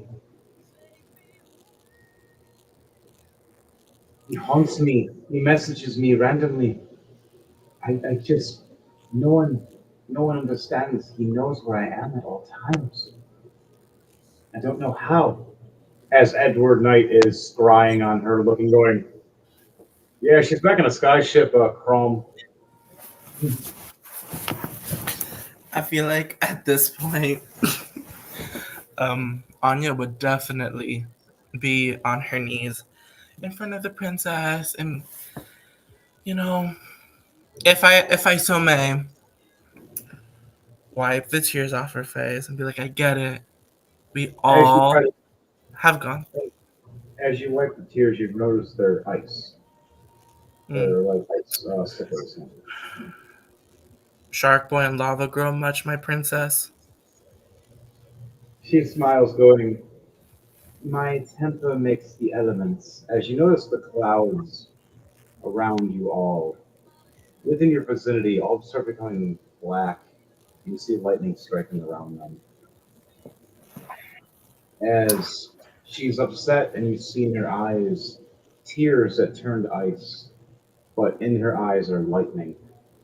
And her hands, as you touch her hands, go from cold to hot. And she stands up and looks in the sky and accidentally becomes a electric conductor. I'm going to give you and anybody that's within 5 to 10 feet of her a chance of acrobatics or athletics to move out of the way as lightning is about to strike.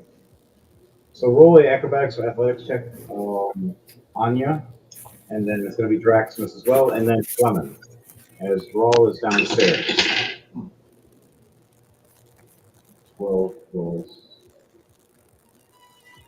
Okay. Dang! I got a 14. Dang! Uh-oh. 3 plus 8. I got an 11.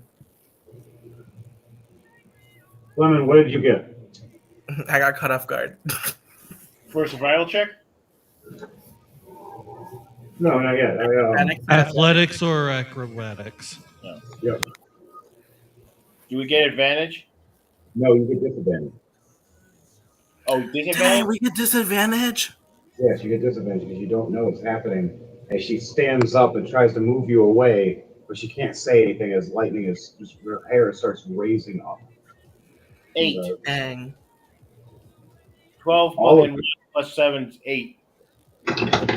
All of you take 25 points of lightning damage as she gets struck with lightning, and the whole front of the ship, all of you get electrocuted. Draximus loses control of the ship as you turn sideways real fast. All of you shift over. I need all of you to roll in acrobatics or athletics checks, even you, Draximus, as you're inside the ship. But now you're shifting sideways. You're like, finally put everything up nice and tidy. Now it's coming at you. Oh, geez. So am I gonna have to play Irma at this point then? Maybe. Henry, are we still at disadvantage? No, for this, you got straight roll. Am I? You have advantage to roll. 11 plus I got 7 is 18. 10 plus 8, 18. Ooh, I'm glad I got advantage. It's an 18 plus 7. 18 for Nice. Princess Ophelia, 17 for Drax. Yeah, if I had Anybody The- got under 10? disadvantage, I would have had negative. If I had disadvantage, I would have had that one. Anybody got under 10? No. Fleming, did you get under 10? I got 18. Okay, you got 18 in front. You're fine. All of you are good.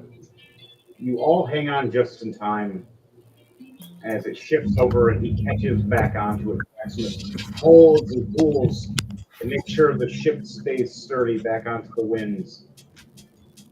As you see even him opening his wings, trying to flap with his wings to guide.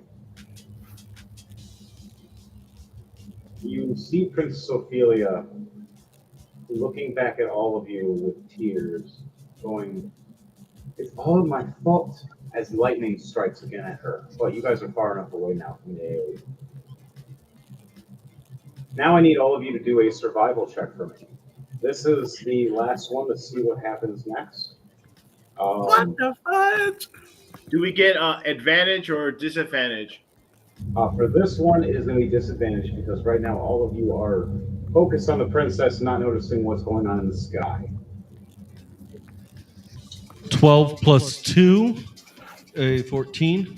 16, Which 2, one is this? 3, 5. Survival. With disadvantage. 12. Oh. Well, dang. I got Disadvantage. Oh. 7. 12 plus 1, 13. Fail. Anybody got under 12? Failure. I did. 3 failures. Princess Ophelia, Drax was the failures. Lemon's a failure. Drax, what was your, Drawl, what was yours? A 12 plus 2, 14. All right, so there's 2 successes. So you guys get advantage for what's going to happen. But for everybody else, as the sky ship is trying to head forward, you see the clouds at first. You're shifting forward. And in the clouds, I'll show you on the camera. See that? Pretty. That's a sideways giant. Nice. Am I sideways or straight? To me, it's sideways. It's sideways. There you go. There you go. Nice. And now it's too close. Oh my god. There you go. It looks like a Lego Ninjago. No, it's a It specter. looks like, I was going to say, it looks like an elemental giant. It is a elemental specter of the clouds. Okay. So it's like a giant that lives in the clouds that is an elemental. Also, he is a power by death. So he has a chance of power word kill. He's not going to use it on you guys, but he is seeing your ship and you're heading right at him as you see clouds and lightning strike. All these black clouds, and you see it hit this white cloud. This white cloud disperses the black clouds from Ophelia, and you see where there is the yellow lightning stop, and you see blue lightning from him wave right in front of your ship. I want all of you to do acrobatics or athletics to see if you can get down in time. Is anybody want to react in time if they succeed to get Princess Ophelia down? Do we get advantage? No, this is a straight roll. Dang. So what was the last roll for? 15 plus 7, 22. Last roll, we'll see if a monster was summoned or not, and if you guys made a monster something. That was very powerful. Plymouth will go and tackle the princess to get her down. I want to tackle the princess. All right, you got to roll acrobatics and athletics as well. You Okay, have to succeed. Oh. Over a 15. 18 plus 8. And what was your Fleming? No, I'll let Alex do it since she's closer. Okay. Alex, you tackle the princess down as lightning strikes past both of you, missing both of you. As blue and yellow lightning both strike intertwined, turning into a green lightning. Green lightning, dun da da da da da da da. You see a small. Go green lightning is falling, da da da da da. Green lightning, go green lightning. Now I'm gonna go watch Grease again. My wife loves that, so it's perfect. All right, that works. All right, you see a green flame lighting up on the deck where they were. As the deck is durable enough for basic lightning strikes at times, but not at the high density of heat that just struck it. You see Princess Ophelia freaking out.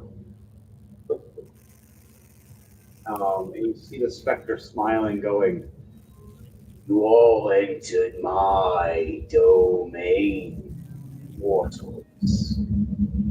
What gives you the right to fly in my skies?" What do all of you say when you hear this giant voice from this floating skull in the clouds? They can deal with that. I'll talk with Princess Ophelia. I'm still downstairs. I haven't come upstairs yet, so I can't see this. The other bitch can deal with I'm this. currently on the ground with probably crates and shit all on top of me. You got Okay, one next fine. to Okay, fine. you see a few boxes fell near you, ruining your whole organization. As you hear a ruckus upstairs, you even hear a voice in mumbling form.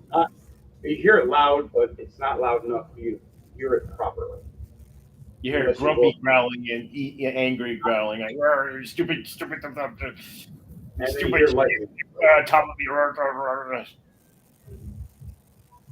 Fleming, you have time to react or say anything if you do. Princess Ophelia looks over at Anya and goes, "When there's times like this, it's best you just let me show my true power, please. I need this." She smiles as her one eye that was blue turns red, as her one eye that was green turns purple.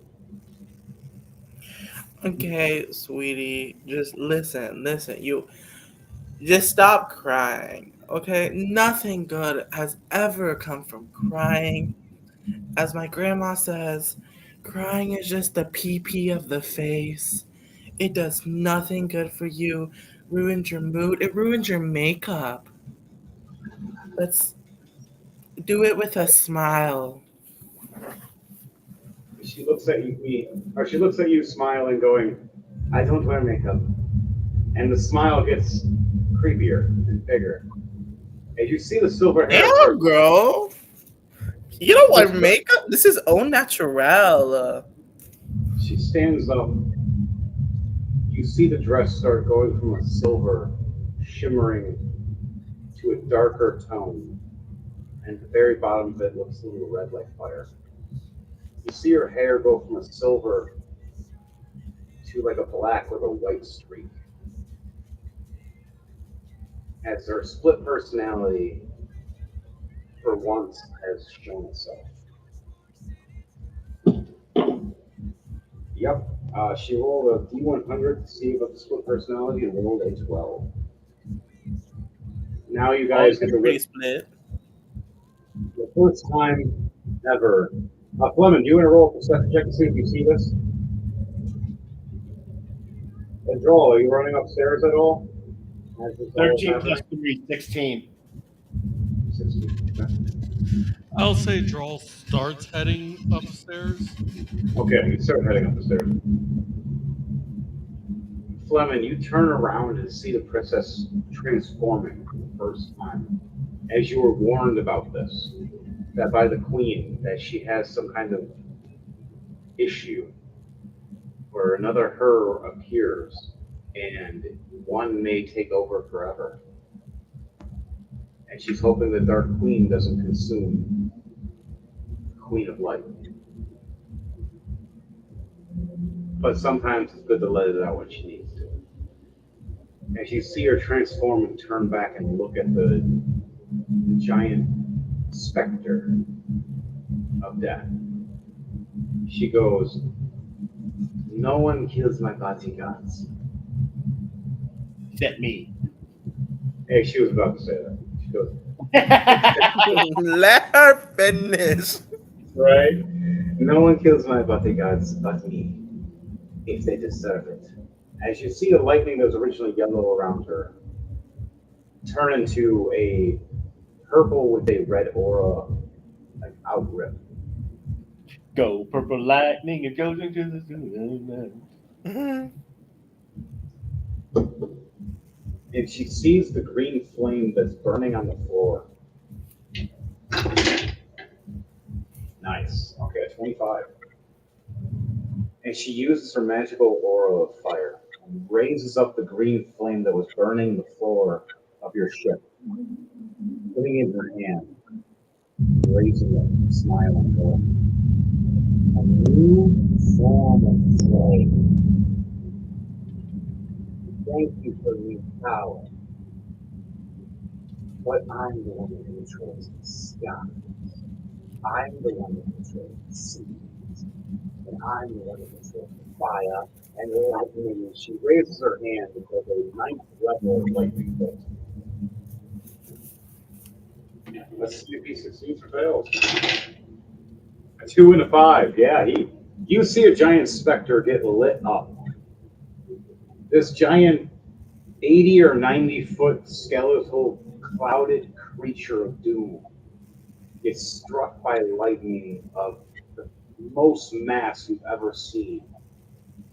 Draw, you run right up the stairs right as this all happens. You witness this happen from the Princess Ophelia being the Dark Queen for the first time in her split personality, or the Dark Princess, technically.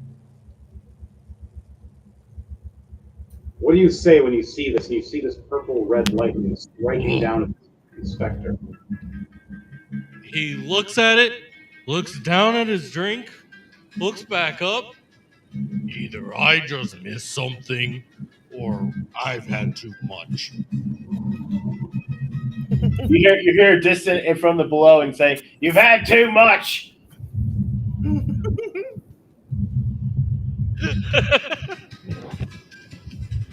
All right. So So, Joel, what do you do when you get up the stairs and you see this all? If you're next, and then after that, we're going to go back to the top. We're just going to be on you. he just casts bless on her. Beautiful. I love it. It does gain her. She will gain respect to you on it. It does help the actual good princess, though. So it's a good thing for you. You're doing this. Now, what does bless fully do for her?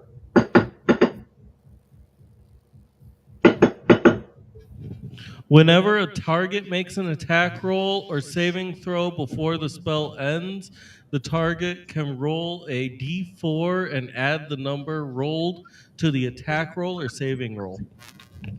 Nice. I got a +6. So she smiles at you, and you hear not one voice.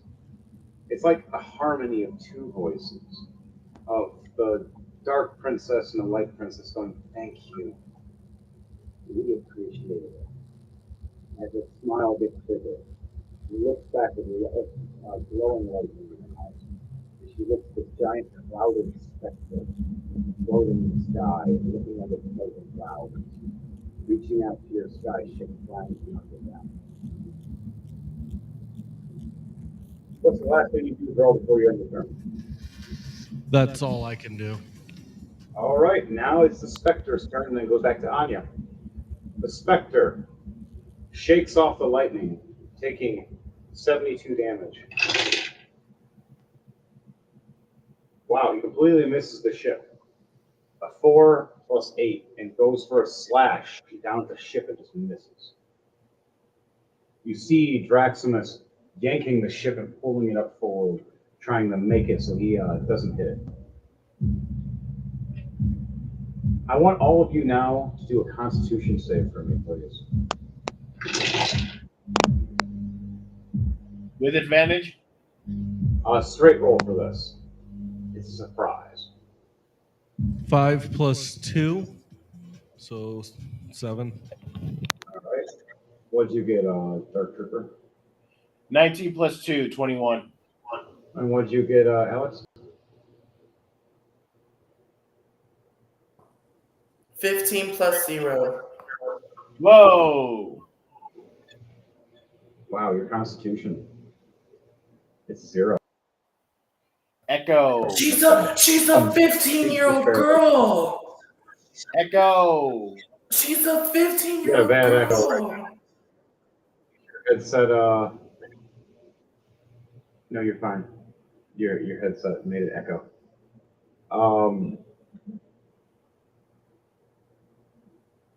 So you see the specter. Look over at all of you. And for those who got under a 15 is a succession. Anything under that, you get blinded for 1 turn. Oh boy, so I'm blinded. Your eyes go white. As you've seen everything, you raised your spell, you helped Princess Ophelia, and then everything went shh on you. You're like, oh, what just happened?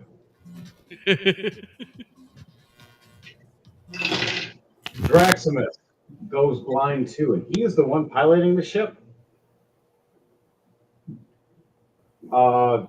He has Dark a good Trooper, job. right? Fleming, you succeed. Anya, you succeed. Both of you are still of sight, and Princess Ophelia as well, as she rolled a 14 plus 2. She got 16. Okay, that's all he can do for his turn. Now it is Anya's turn. What are you going to be doing? As you've seen this giant specter do this, you've seen the princess transform and utilize her dark princess powers. What do you do? And you see a monster floating above all. Is she chill? Roll a perception check for me, and I'll let you know if she's chill or not. Is she good? Let's just say there's a bit of Harlequin in her right now. Love that. 12 plus 5. Yeah, you don't see any of that. You just see her being powered up and started glowing because of draw. That's all you see. Okay, so she's just very colorful right now. She's just full of life. She's like neon colorful, like the dark colorful, like goth colorful. I'll be right back. I gotta get some more water. All right, buddy. So Play with my food. we also have the giant creature ahead of you that's about 30 feet in front of you, floating in the sky. I know you said he's made of he's a cloud elemental, but is he material? He is at times. Certain parts of him are, like his hands and his head. If you're going for the body, good luck. Unless you have certain spells that can cast AoE or explosions or magical sense, such as fireball, lightning bolt, just lightning in general, or physical attacks. Not so much. I have returned to all of 20 feet from my sink. Think of it like Pokemon with a ghost type versus a fighting type.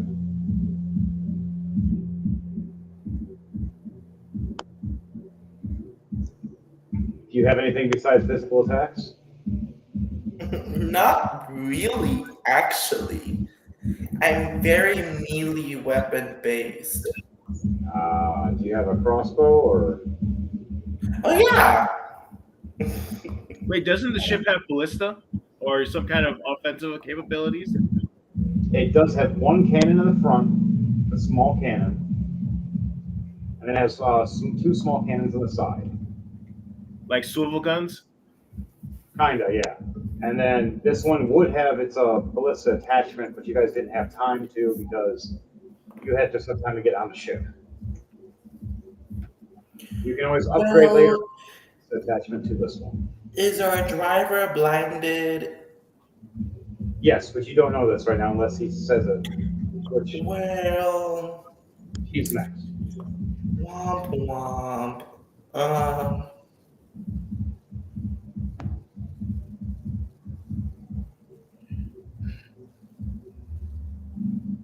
What would you like to do?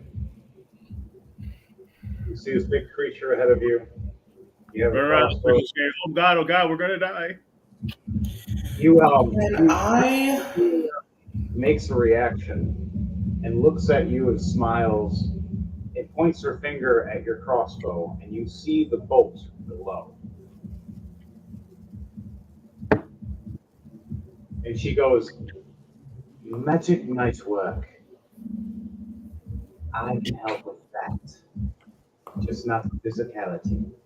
Just make sure you hit it."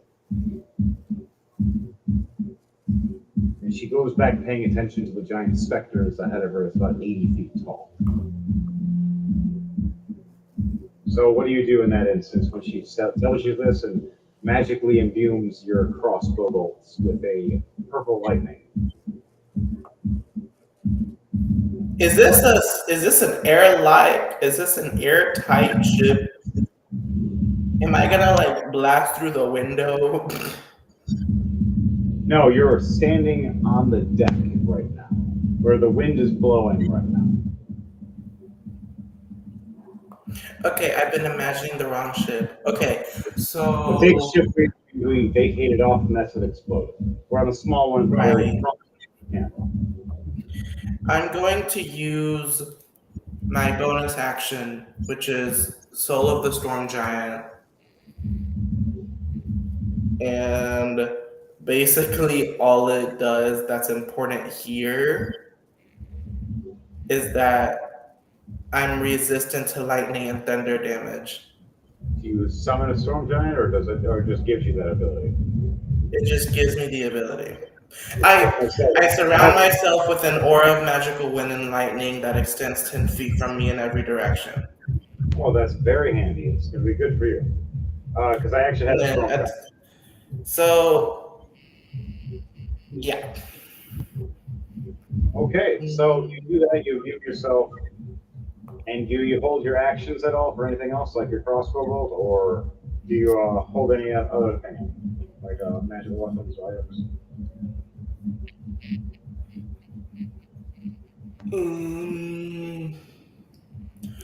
Remind me what holding my action would let me do. If once it's somebody else's turn, once the monster tries to attack or do something, or somebody else does something, you can combo attack with them. Like if they're shooting something, you can shoot with them at the same time.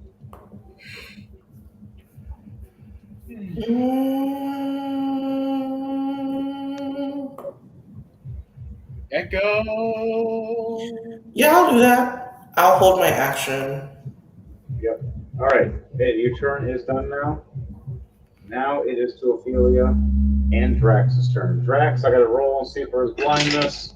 Nope. 3 plus 2. He has 5. He's still blind. He's going to just try to hold straight and go, "I hope I don't hit anything as I can't see a thing." Princess Don't Ophelia. shoot! You hear from the basement. You don't shoot anybody, you dumbass! Right.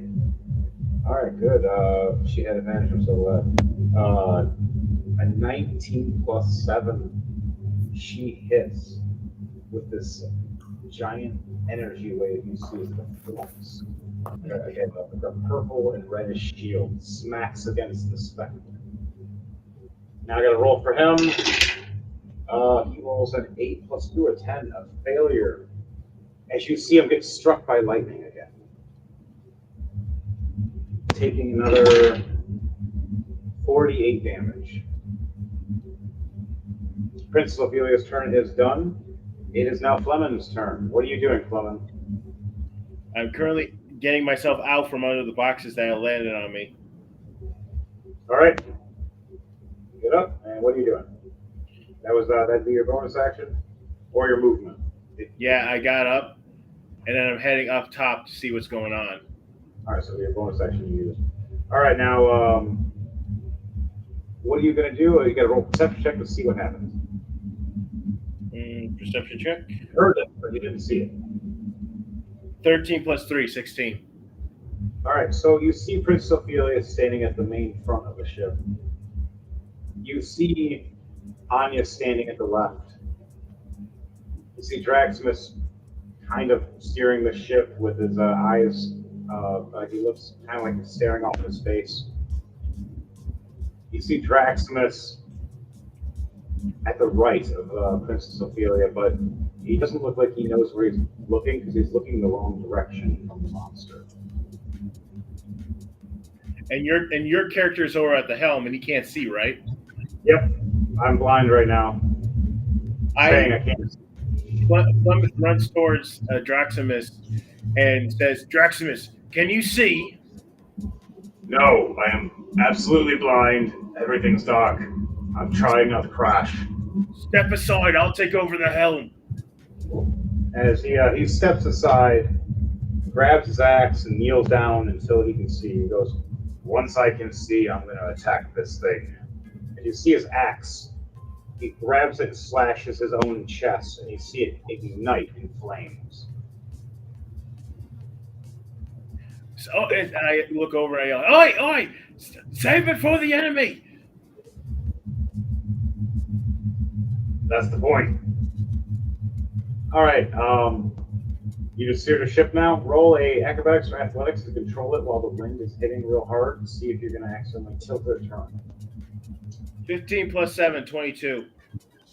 You successfully control the ship as the wind is hitting. As the Spectre is trying to attack the ship, it's not budging. Okay, Drawl, it is now your turn. What are you doing? As you're blind, I want you to roll a Constitution save to see if you're blind anymore. Do I still have disadvantage? You have a straight roll now. Okay. 2 plus 2, 4. There's a fat lot of good my guys can do against a giant fucking cloud monster. You are still sadly blind. You can hear everything though, but you're pointing in the wrong direction. What do you want to do?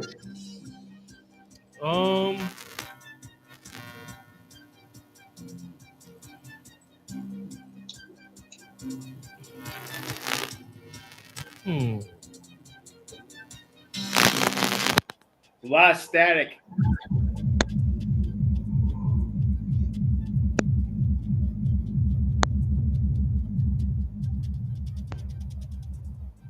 Is the princess still doing something? She is still attacking the big Spectre. She's at the front of the ship. Okay. Then I am going to still direct a spell towards her. I am going to cast Enhance Ability towards her. Okay. Which will give her 11 points of health back to her.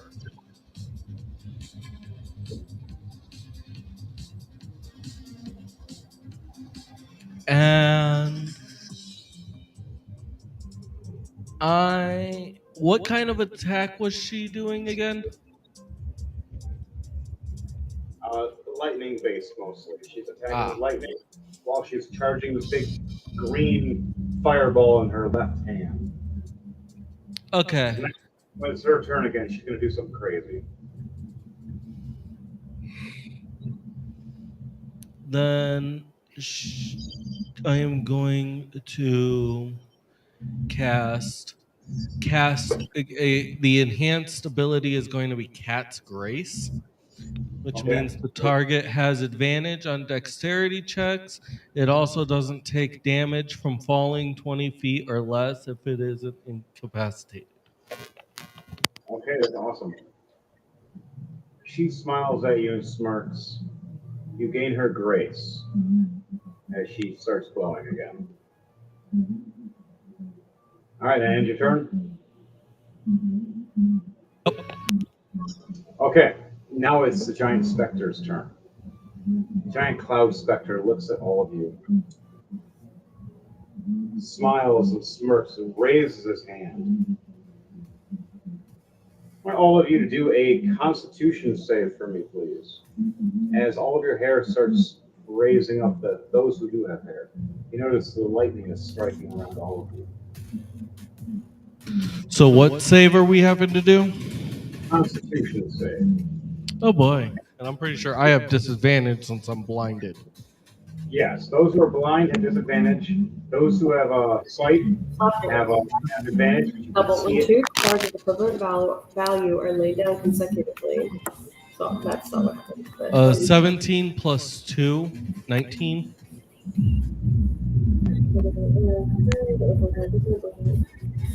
Okay. These two slap. They're the same. That's basically what I was saying. I don't know what was really weird about that. If they're the same, you can slap. Another one when you can slap is when the same card as the first card of the set is laid down. How am I supposed to do that? So I guess they are supposed to be on top of each other. What are you doing, Alex? What'd you roll? I got an 11. But I think he has disadvantage against me. Okay. You're in the locker room, aren't you? Me? I can hear the lockers behind So it you. was just me and Melanie because everyone's coming back. And That's a door. I'm in the living room. That's how I know she's straight. All right. Dark Trooper, what'd you roll? Roll perception check. No, what was your Constitution save? Oh, let me check. Oh, that's an old one. I'll do a new one. Hang on. Everybody has you get a succeed of 14 for your Constitution saves. If you did not, you got a Plus 2, left. 16. All right. So, Anya, you rolled an 11, you said? For Alex, you rolled an 11?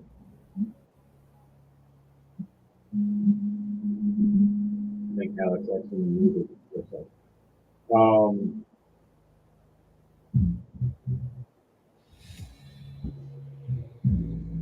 Okay. Alex is it takes 28 points of lightning damage. Everybody else takes half of that.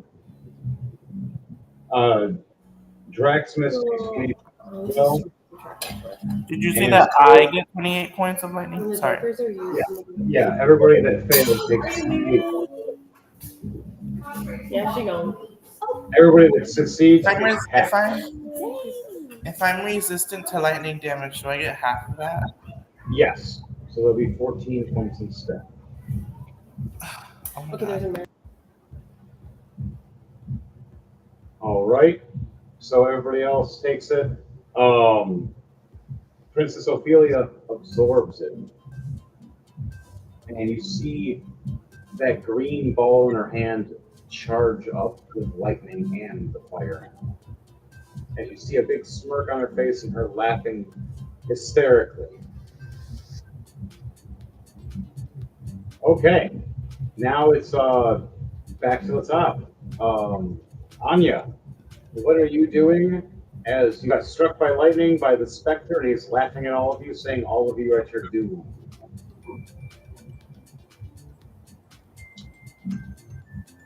For you, Alex, what do you do? Give me 1 second. It's been a second. We'll make it in a second. I'm assuming my hold action is gone. No, your whole action is fine. Still have your action, still have your bonus action. Hooray! So what do you want to do? I think the only thing I can do is just shoot arrows at it because no one really needs me. I can't really provide. Everybody needs everybody to support. And it'll distract the creature. Like the whole point is, you don't want the creature to focus on the princess. Oh, well in that case, I'll just shoot arrows at it, including the one she enchanted. All right, so fire away with that first shot. You get advantage as you see it glowing with a charged purple shot.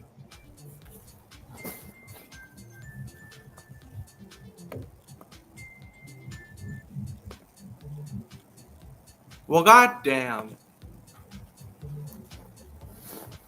With an advantage, what do you roll? To roll a hit, is that just a straight roll? No, that's all. You roll a d20 plus your weapons bonus with hit DC. Oh, okay. Well Yeah, you then, cross. You like what, +7 or a +5 or a +8, depending on your crossbow and your I thought dexterity. that was attack bonus. No, no. Hit AC is your hit dice. Oh, well then, I got a 21. All right, there you go. You hit. You had to hit a 17. You definitely hit. You shoot this purple bolt. Now, do you shoot it in the skull, in the eye, in the nose, in the mouth? Where do you shoot it? Oh, what looks the best? He's a storm giant. Is there anything special about him? He is a storm specter, and he is like a floating skull and floating hands that are skeletal, as the rest of his body is pretty much a cloud cloak. Mainly, those are the things Is you his want to attack. forehead? Is his Yeah, floating forehead hands. clouds? It's like Star Fox. The big boss is floating head.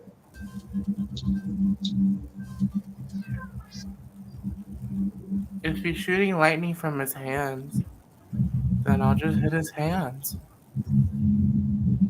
All right, so your first bolt strikes right into his hand. At first, he laughs. What are you going to do? And he gets hit with this purple lightning. You hear him screech, "Ah!" as the lightning all around. My dwarf yells out to him, "You're not an orc! Stop saying wog!"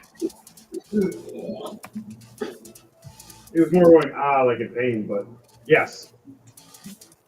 He looks at you in confusion as his hand is on like a purple lightning with a flame to it, and he just screeches. He's more distracted at that. You get to fire twice with this crossbow. You want to reload and fire again?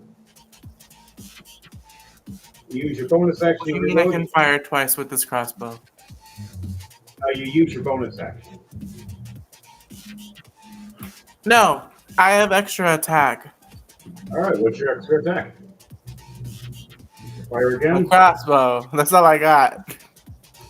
As you reload it, you notice that crossbow bolt ignites with that purple flame again. Hell yeah. I go for the other hand. For an attack for me. You have advantage. Hooray!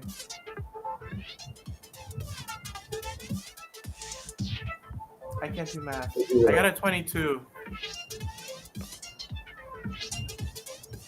All right, you hit. So you struck the left hand now, and you see it striking the same way. You see it screeching as both arms are open like this, as lightning's all striking between it.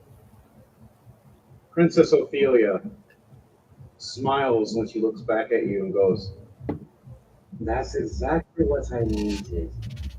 Thank you, darling. My mamacita." And she turns back and you see the lightning glow more on her left. All right, is there anything you say before you end your turn? Can I use my hold action now? Yeah. Yes, you can. What are you going to do? If I reload, will it charge up arrows again? Yes, it does. As you look at your crossbow, you notice there's some purple runes glowing across. Every time you throw back that string to lock it, they glow. And it loads up the crossbow bolt and ignites it with a purple lightning. It looks like it's like lightning and fire. Hell yeah.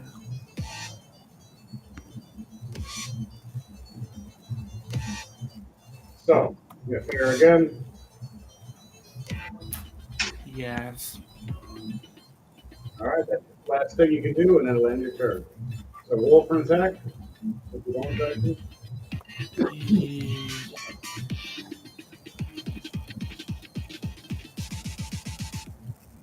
Is this an action or a bonus action? Bonus action. Bonus action is only a single attack. Okay.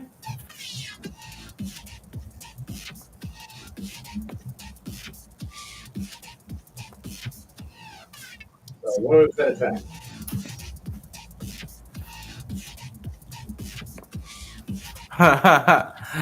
Does a 14 hit? No, a 14 does not hit. As this bolt flies past its skull, it looks at you, and your rage focusing on you now, going, "You're the one doing this. How dare you?" You know what? The whole point is to distract from the princess, right? Yes. I start flying, All right, you start and flying in the air. I tell him to come and get me. Okay, and that'll end your turn for that, as he's paying attention to you now, angry. Now it is Drax's turn. He can now see. He finally rubs his eyes, going, "I can see. I can see." I mean, and then he starts running towards the front of the ship, taking half his movement. Grabs his axe as he sees it charge. Gonna have it so it does lightning, and he's gonna chuck it as a flying axe, a throwing axe. So advantage, 15 plus 6, 21 to hit. I hit. As you see this lightning axe strike against the head, and right as it strikes against the head, you see the lightning from the axe imbue with the crystal on the axe. You see the crystal glow, and then you see the gauntlets that are on Draximus glow. And you see him teleport right to the axe. Now he's standing on the skull, smacking it in the head. Worthy of an orc. His second attack sadly misses, though, as the skull looks up and does a reaction. 30-20. You see Draxus fly back on the ship. You see him struck by lightning, taking 21 damage.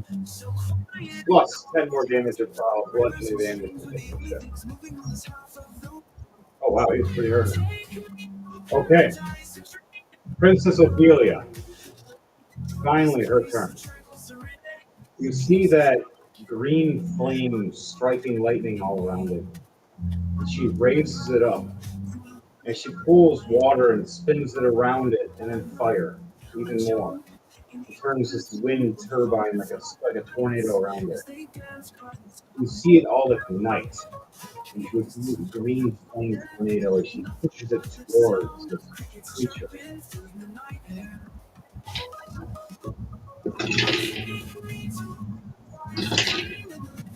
He fails. He fails again. He fails all 3 of his saves with 13, a nat 1, and a 5. And then she gets an 18 with her final hit after that. As you see this giant green lightning struck tornado hit across this specter, this clouded giant specter, being held by 2 bolts of lightning hands. Screeching as this giant boom hits, ignites the whole base as you see the body glow in green.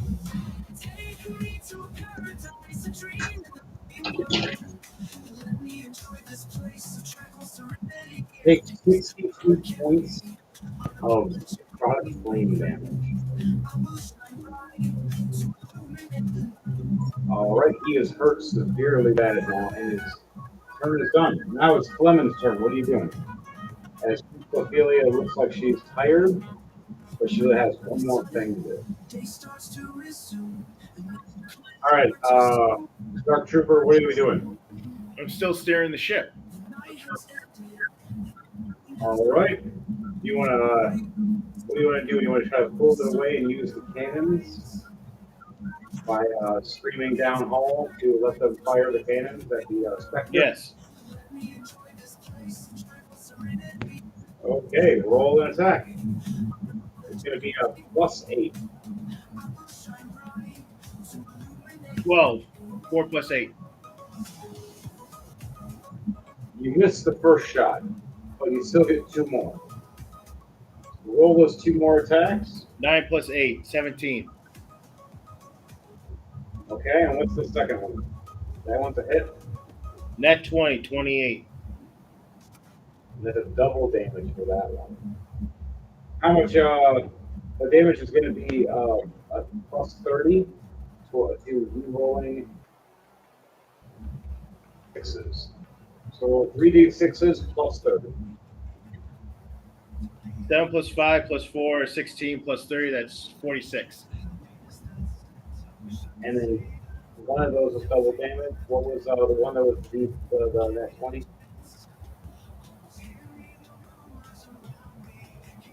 What was it? It was the second one is 3 plus 4 is 7 plus double damage. That's 14. All right, so and there's 26 right there. So that's 33 damage. So, Running, how do you want to do this? As I'm quickly turning the wheel on the ship, I push a big red button that says "Can't fire cannons," and I take my big dwarfy finger and push it. As you hit it, Boom! you see the ship go and sway around the last cannon. As the creature is being struck and hit and damaged by this fiery tornado and the purple lightning, as green and purple are flashing around it like crazy. You see these golden glowing cannonballs flying at the skull. The first one hits the hand, exploding the hand. The second one hits the other hand, exploding the other one. The final one hits the wall. You feel this light, and you hear it screech as it just explodes. Reload! You see the storm clouds dissipate. You turn back into regular clouds. The creature's gone. And you see Princess Ophelia float down to her knees, dropping down, as her black dress turns back to silver, and her dark hair goes back to a light color. And she falls down unconscious. Since that was the creature that did the blinding, am I back to being able to see? Yes, you We are. were able to see like 2 turns ago. No, I wasn't. No, he failed. That's why he didn't get to. The other Constitution save was to make sure another effect didn't end up on top of it. Yeah. So, with that, skies are clear for that last one. You guys need to do one more survival check before we head off. But what are you guys going to do as you see Princess Ophelia unconscious laying at the head of the ship? I can't do anything because I got to steer the ship. All right, so you're steering the ship. Draxus is going to try to walk up and pick her up and put her in his arms and walk her down into the medic area to let her rest. I was actually about to use Healing Word, 2nd level. You can do that while he's walking. You can Okay. walk with him. All right, so roll and let me know what that healing word is. I got 12 plus 3. It's 8 points of healing. Okay. Good, because she only had 3 points of health left. The spell she did that does the damage does it to herself too. She had to take damage every turn she held that. She held that for 3 turns, so that burned her up pretty good. You see her left arm like it's charred. It's still okay, it's still like all fingers and everything are fine, but it looks like it's been burnt. As Like, you healed her, how badly burnt? Like black burnt? yeah, like the skin looks like it's black right now, but it's healing. Ew, As she was ugh.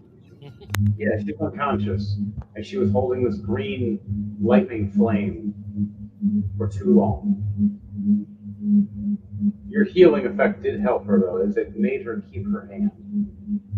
She really would have been upset if she lost her hand. You see Draximus as who else is following Draximus if he's laying her down in the bed?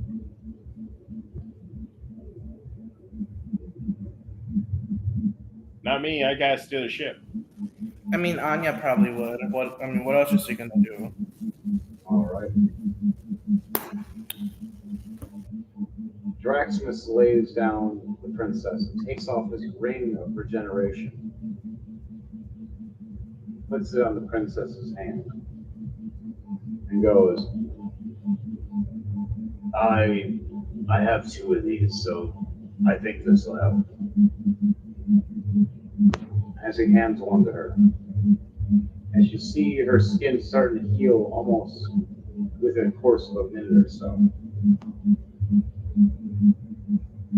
But not super fast, still just little by little, like every couple inches, every few minutes. As her whole arm was just engulfed in flame. Draxus heads upstairs and grabs Fleming and says, I'll take over. Good job, buddy. Thanks, Go mate. check out I go get some sleep.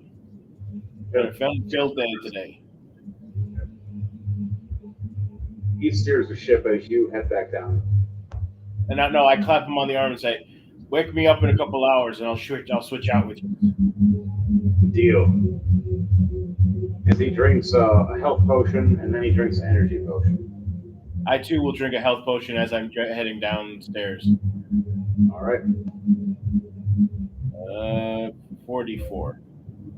Okay, so what are you three gonna do as you guys are downstairs now? Before we end this for tonight, as we are heading back to the monk monastery, which will take a couple weeks, which will be perfect for us for next week. We are going back to the Doom Crawlers. I healed 10 points of healing. All right, and to let you know, Alex, Doom Crawlers is level 20 characters. So That's bad. Yeah, That's just make good. one up and just make one up, and we'll patch you in somehow. To let you know, fire will be your best friend because you're going to be fighting a lot of mimics. I mean, a lot. A lot. I mean, a lot. Every other object is a mimic. I mean, a lot. I have them everywhere. Even the dice that are mimics.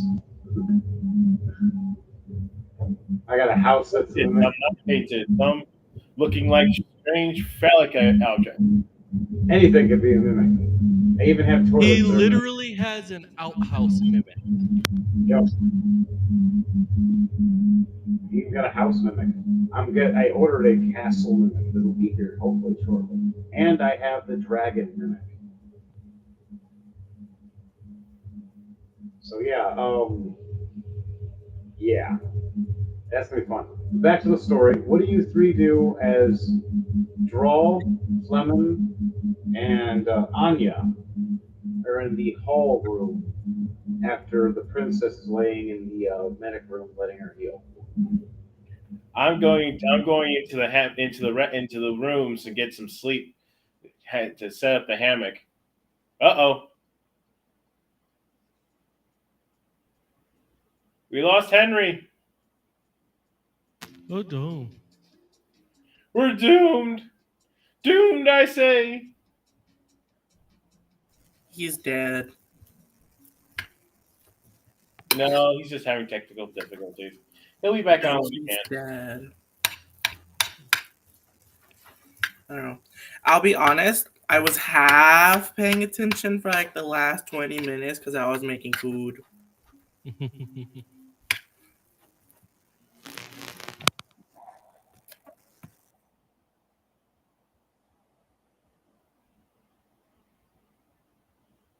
So, yeah. So what do we do? How about you tell me a bit about y'all's journey here? Oh God, I don't remember. You don't remember? No, How long have y'all been doing this? they've been doing it a lot longer. I've only been recently. It's been going. Well, this is our 110th, our 110th Yeah, his episode. laptop reset itself for no reason, Mm, so he should be back on in a few minutes.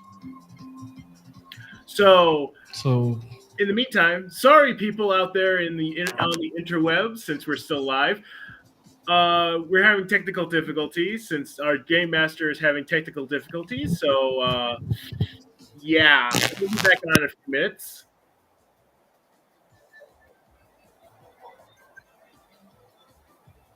in the meantime, enjoy this jam. That's what I was about to suggest. I don't know.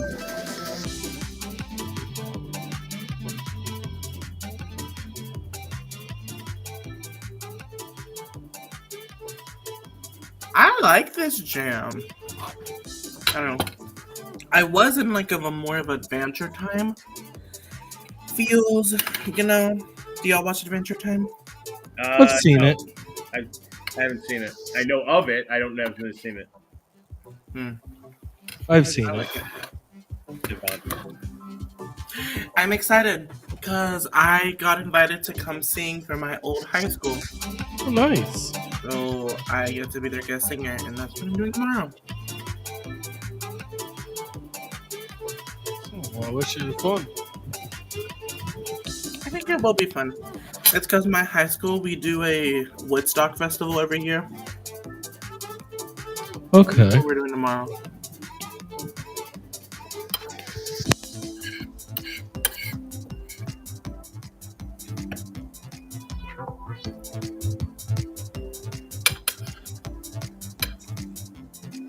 Would y'all like it if I practiced a bit on y'all?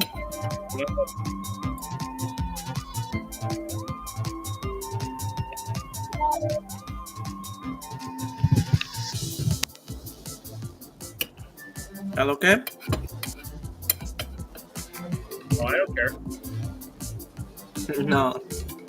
Oh, my. I was just asking if y'all are okay. Yeah, I'm fine. We just back in.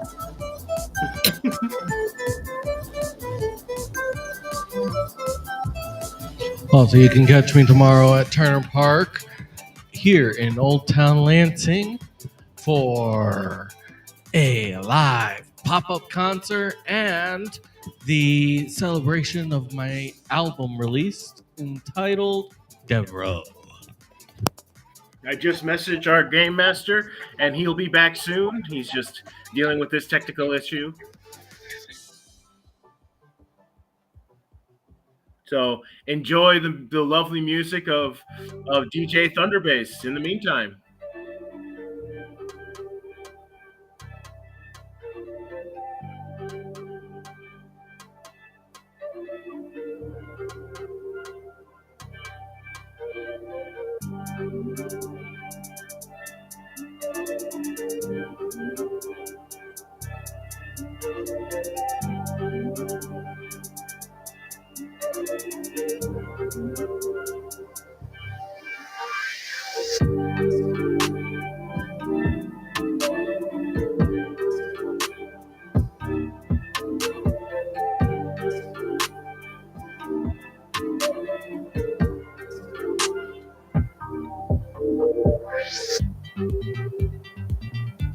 In the meantime, like, comment, subscribe to Rolling for Die, and also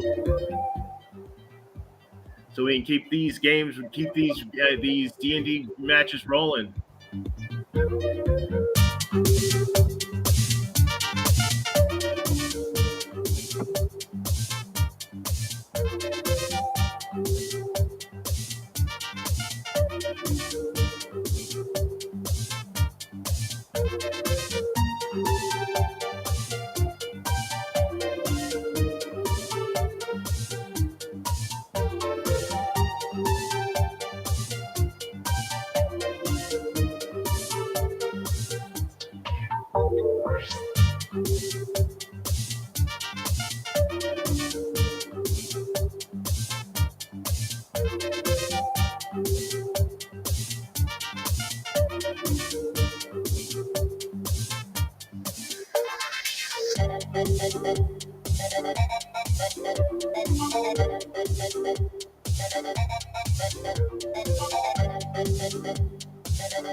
I'll be right back.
Okay.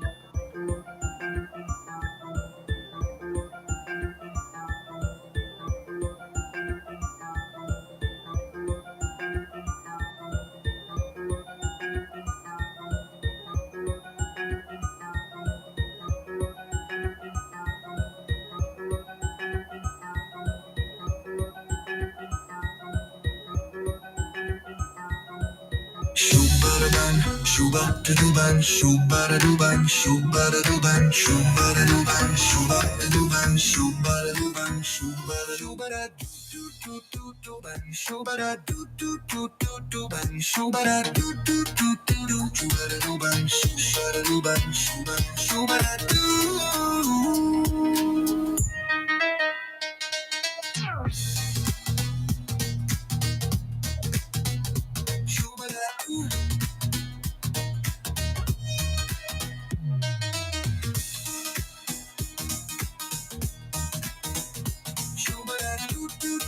shubaraduban, shubaradu.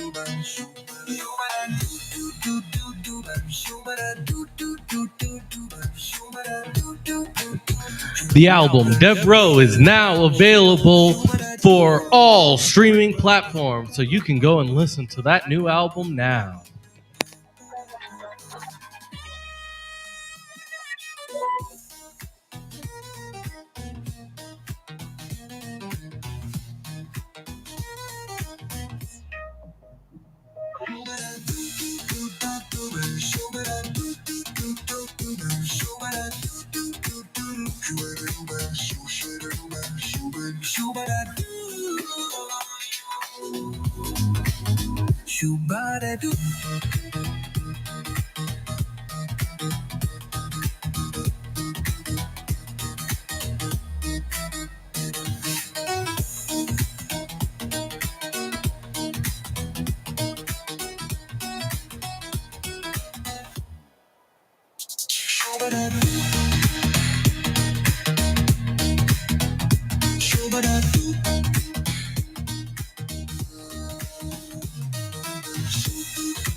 I just heard from our game master. Unfortunately, he's having more trouble with his laptop and is probably not going to get back tonight. So we're just going to end the session tonight.